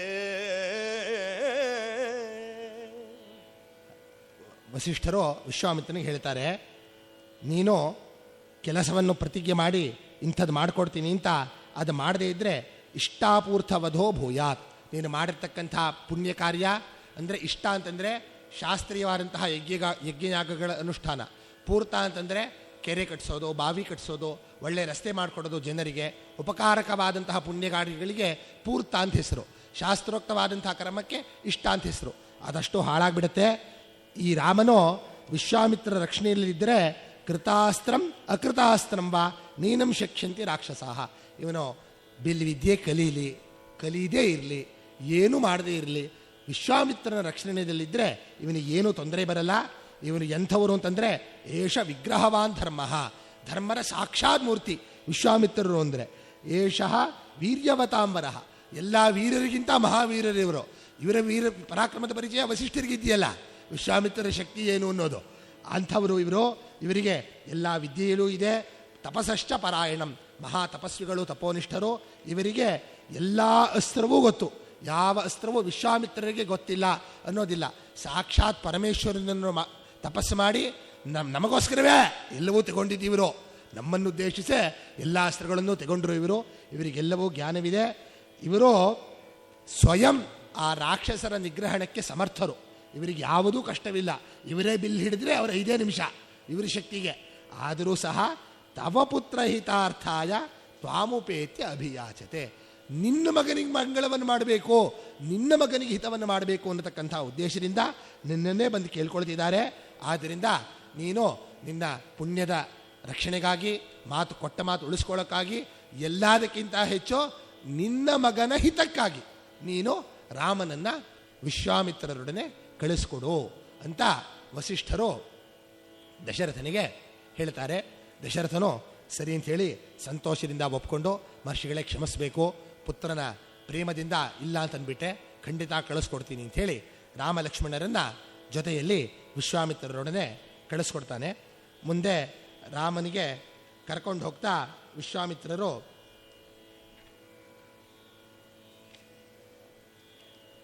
ಬಲ ಅತಿಬಲ ಎಂಬತಕ್ಕಂಥ 2 ವಿದ್ಯೆಯನ್ನು ಉಪದೇಶ ಮಾಡ್ತಾರೆ. ಉಪದೇಶವನ್ನು ಮಾಡಿ ರಾಮನನ್ನು ಮುಂದೆ ಕರ್ಕೊಂಡು ಹೋಗ್ತಾ ತಾಟಕಾವನಕ್ಕೆ ಪ್ರವೇಶವಾಗುತ್ತೆ ರಾಮನದ್ದು. ತಾಟಕಾವನದಲ್ಲಿ ಪ್ರವೇಶವಾದಾಗ ರಾಮ ಯಾರು ತಾಟಕೆ ಅಂತ ಕೇಳ್ತಾನೆ. ಹೀಗೆ ತಾಟಕೆಯ ಕಥೆಯನ್ನು ವಿಶ್ವಾಮಿತ್ರರು ವಿಸ್ತಾರವಾಗಿ ರಾಮನಿಗೆ ಹೇಳ್ತಾರೆ. ಅದಾದ ನಂತರ ರಾಮ ತನ್ನ ಬಿಲ್ವಿದ್ಯಾ ಚಾತುರ್ಯದಿಂದ ತಾಟಕಿ ರಾಮನ ಮೇಲೆ ಯುದ್ಧಕ್ಕೆ ಬಂದು ರಾಮನ ಮೇಲೆ ಧೂಳು ಎರಚೋದು, ಮರಗಳನ್ನು ಎರಚೋದು ಎಲ್ಲವನ್ನೂ ಮಾಡ್ತಾರೆ. ರಾಮ ಆಗ ಇವಳು ಸ್ತ್ರೀ ಅಂತ ಇಟ್ಕೊಂಡು, ಸ್ತ್ರೀ ವಧೆ ಪಾಪ ಅಂತ ಇಟ್ಕೊಂಡು ಹೊಡೆಯೋದಕ್ಕೆ ಹೋಗಲ್ಲ.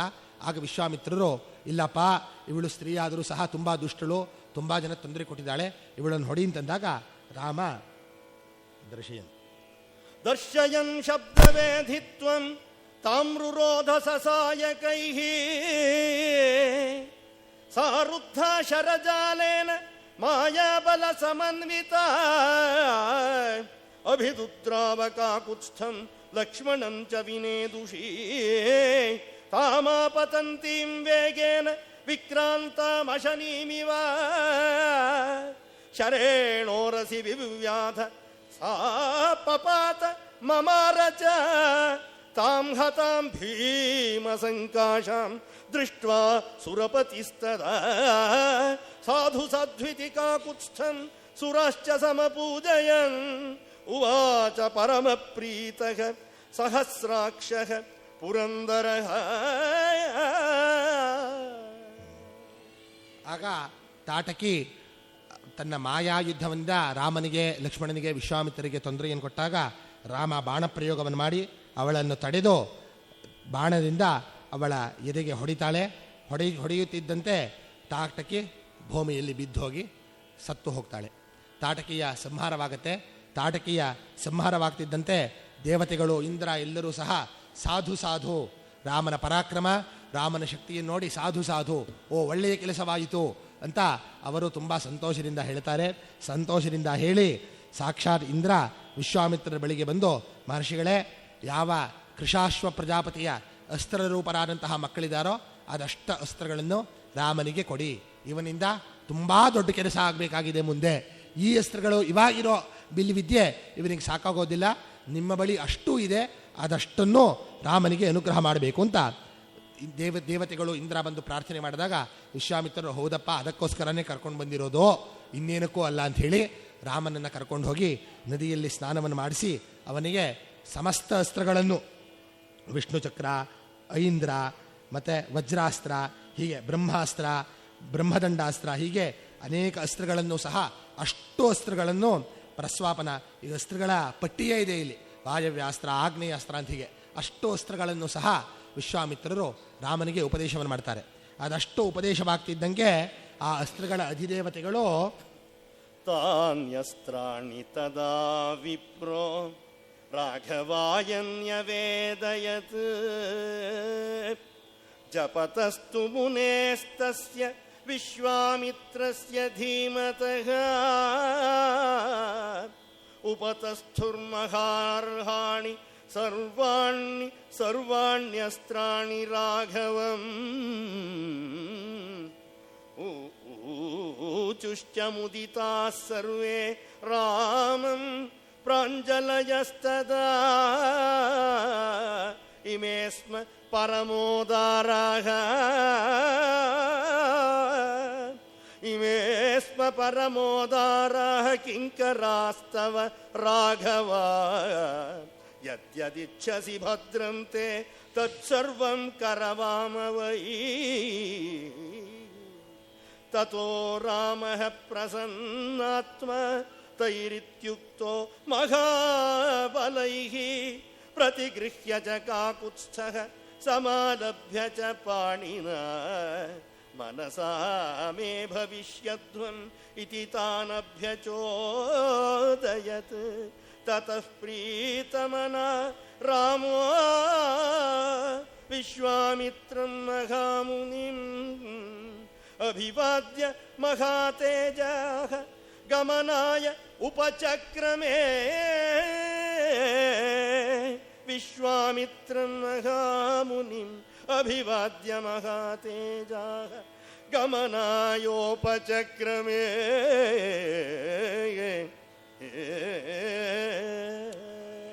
ರಾಮನಿಗೆ ಅಷ್ಟು ಮಂತ್ರಗಳ ಉಪದೇಶವಾಗ್ತಿದ್ದಂತೆ ಆ ಮಂತ್ರಾಸ್ತ್ರದ ಅಧಿದೇವತೆಗಳು ಸಾಕ್ಷಾತ್ ಮೂರ್ತಿಮಂತಾಗಿ ರಾಮನ ಮುಂದೆ ಬಂದು ಕೈ ಮುಗಿದುಕೊಂಡು ನಿಂತ್ಕೊಂಡಿದ್ದಾರಂತೆ.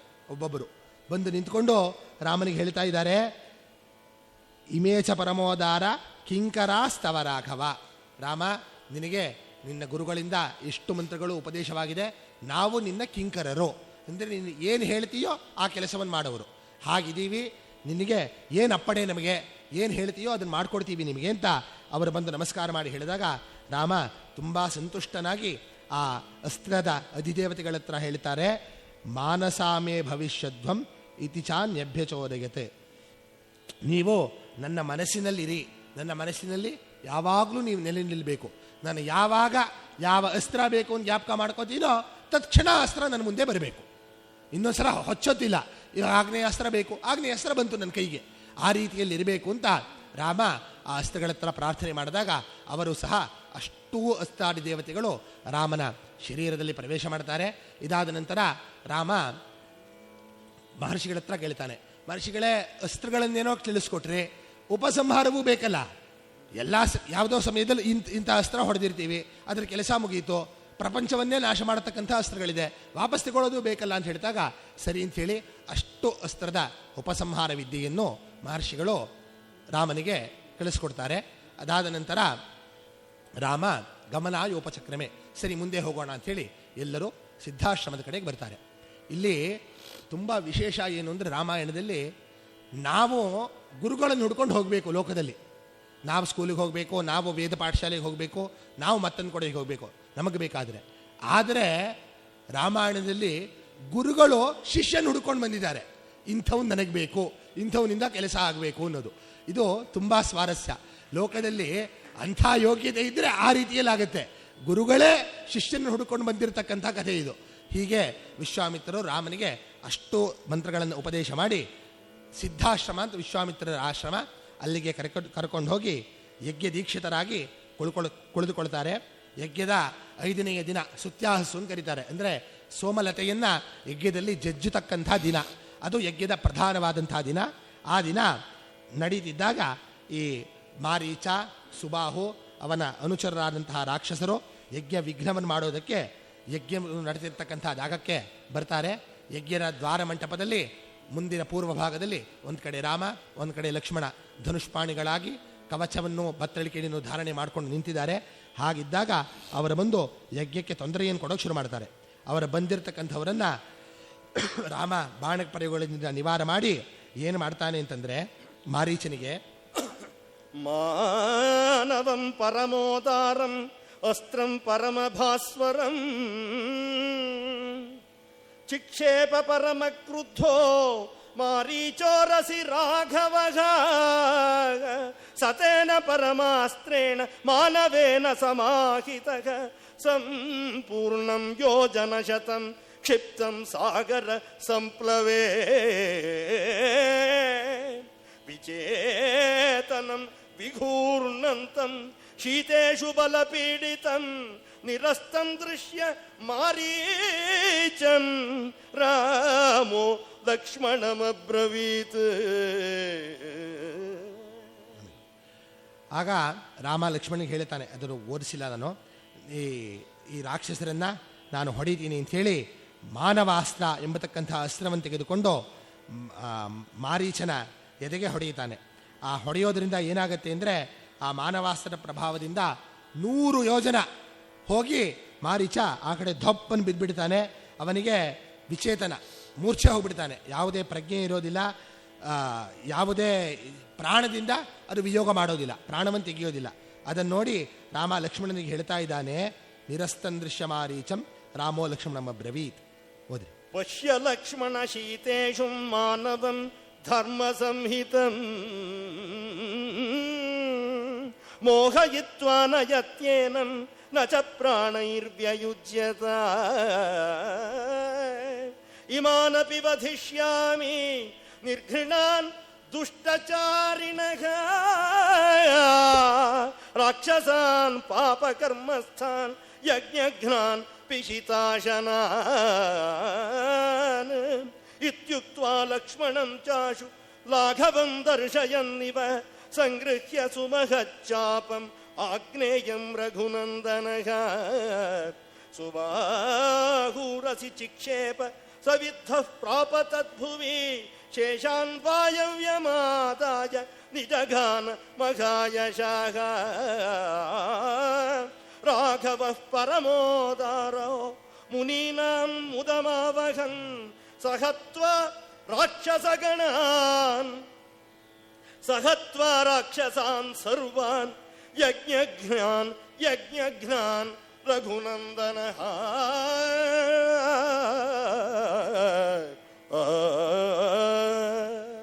ಮುಂಚಿನ ಅಷ್ಟಪತಿ ಓದಿ ಪಾರ್ಥಕೋ ಆಚೆ ಮಾಡೋರು. ಆಗ ರಾಮ ಲಕ್ಷ್ಮಣನಿಗೆ ಹೇಳ್ತಾ ಇದ್ದಾನೆ, ಈ ಮಾನವಾಸ್ತ್ರ ಅವನ ಪ್ರಾಣಗಳಿಂದ ತೆಗೆಯೋದಿಲ್ಲ, ಆದರೆ ಈ ಉಳಿದ ದುಷ್ಟರಿದಾರಲ್ಲ ಇವರನ್ನೆಲ್ಲ ಸಂಹಾರ ಮಾಡ್ತೀನಿ ಅಂತ. ಅಂದರೆ ಪರಮಾತ್ಮನಲ್ವಾ, ಈ ಮಾರೀಚನಿಂದ ಮುಂದೆ ಕಾರ್ಯವಿದೆ ಅಂತ ಮಾರೀಚನ ಆ ಕಡೆ ಕಳಿಸ್ತಾನೆ, ನೀನು ಹೋಗು ಸ್ವಲ್ಪ ದಿನ ಆ ಕಡೆ ಇರು ಅಂತ. ಈಗ ಈ ಉಳಿದಂತಹ ಸುಬಾಹು ಮುಂತಾದ ರಾಕ್ಷಸರನ್ನು ಸಂಹಾರ ಮಾಡ್ತೀನಿ ಅಂಥೇಳಿ ಆಗ್ನೇಯಾಸ್ತ್ರವನ್ನು ತೆಗೆದುಕೊಂಡು ಸುಬಾಹುವಿನ ಎದೆಗೆ ಹೊಡಿತಾನೆ. ಸುಬಾಹು ಸುಟ್ಟು ಬೂದಿಯಾಗಿ ಕೆಳಗೆ ಬಿದ್ದು ಹೋಗ್ತಾನೆ. ಅದಾದ ನಂತರ ವಾಯವ್ಯಾಸ್ತ್ರವನ್ನು ಪ್ರಯೋಗ ಮಾಡಿ ಉಳಿದ ಅಷ್ಟೋ ರಾಕ್ಷಸರನ್ನು ರಾಮ ಸಂಹಾರ ಮಾಡ್ತಾನೆ. ಸಂಹಾರ ಮಾಡ್ತಿದ್ದಂತೆ ಎಲ್ಲ ಋಷಿಗಳಿಗೂ ತುಂಬ ಆನಂದವಾಗತ್ತೆ. ಓದಾಟಕ್ಕ ಋಷಿಭಿ ಪೂಜಿರಿಸ್ತತ್ರ. ಆಗ ಋಷಿಗಳೆಲ್ಲರೂ ಸಹ ತುಂಬ ಸಂತುಷ್ಟರಾಗ್ತಾರೆ. ಸಂತುಷ್ಟರಾಗಿ ರಾಮನಿಗೆ ಆಶೀರ್ವಾದ ಮಾಡ್ತಾರೆ.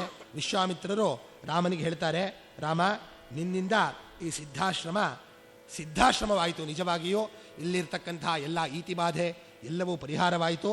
ನೀನು ಕೃತಾರ್ಥೋಸ್ಮಿ. ಯಾವ ಉದ್ದೇಶದಿಂದ ನಿನ್ನನ್ನು ನಾನು ಕರ್ಕೊಂಡು ಬಂದನೋ ಅದು ನನ್ನ ಕೆಲಸ ನೀನು ಪೂರ್ತಿ ಮಾಡಿಕೊಟ್ಟಿದೀಯಾ. ನಿನ್ನಿಂದ ಕೃತಂ ಗುರುವಚಸ್ತವ, ಗುರುಗಳ ಆಜ್ಞೆ ಏನಿತ್ತೋ ನಿನಗೆ ಅದನ್ನು ನೀನು ಮಾಡಿದ್ದೀಯಾ. ನಿನಗೆ ಸಮಸ್ತ ಮಂಗಳವೂ ಉಂಟಾಗಲಿ ಅಂತ ರಾಮನಿಗೆ ಆಶೀರ್ವಾದ ಮಾಡಿ ವಿಶ್ವಾಮಿತ್ರರು ಸಾಯಂ ಸಂಧಿಗೆ ಹೊರಡ್ತಾರೆ ಅಂಥೇಳಿ ಇವತ್ತಿನ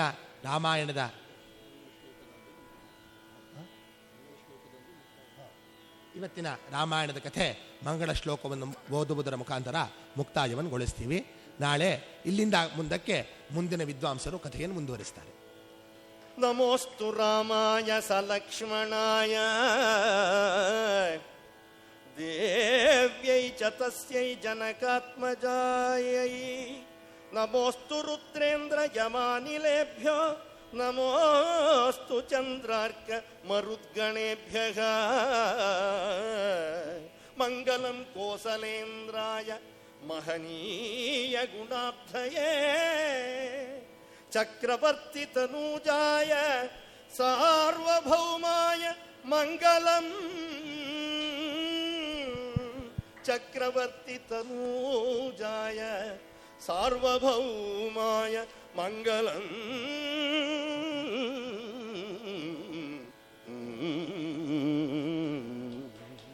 ಸ್ವಸ್ತಿ ಪ್ರಜಾಭ್ಯಃ ಪರಿಪಾಲಯಂತಾಂ ನ್ಯಾಯೇನ ಮಾರ್ಗೇಣ ಮಹೀಂ ಮಹೀಷಾಃ ಗೋಬ್ರಾಹ್ಮಣೇಭ್ಯಃ ಶುಭಮಸ್ತು ನಿತ್ಯಂ ಲೋಕಾಃ ಸಮಸ್ತಾಃ ಸುಖಿನೋ ಭವಂತು.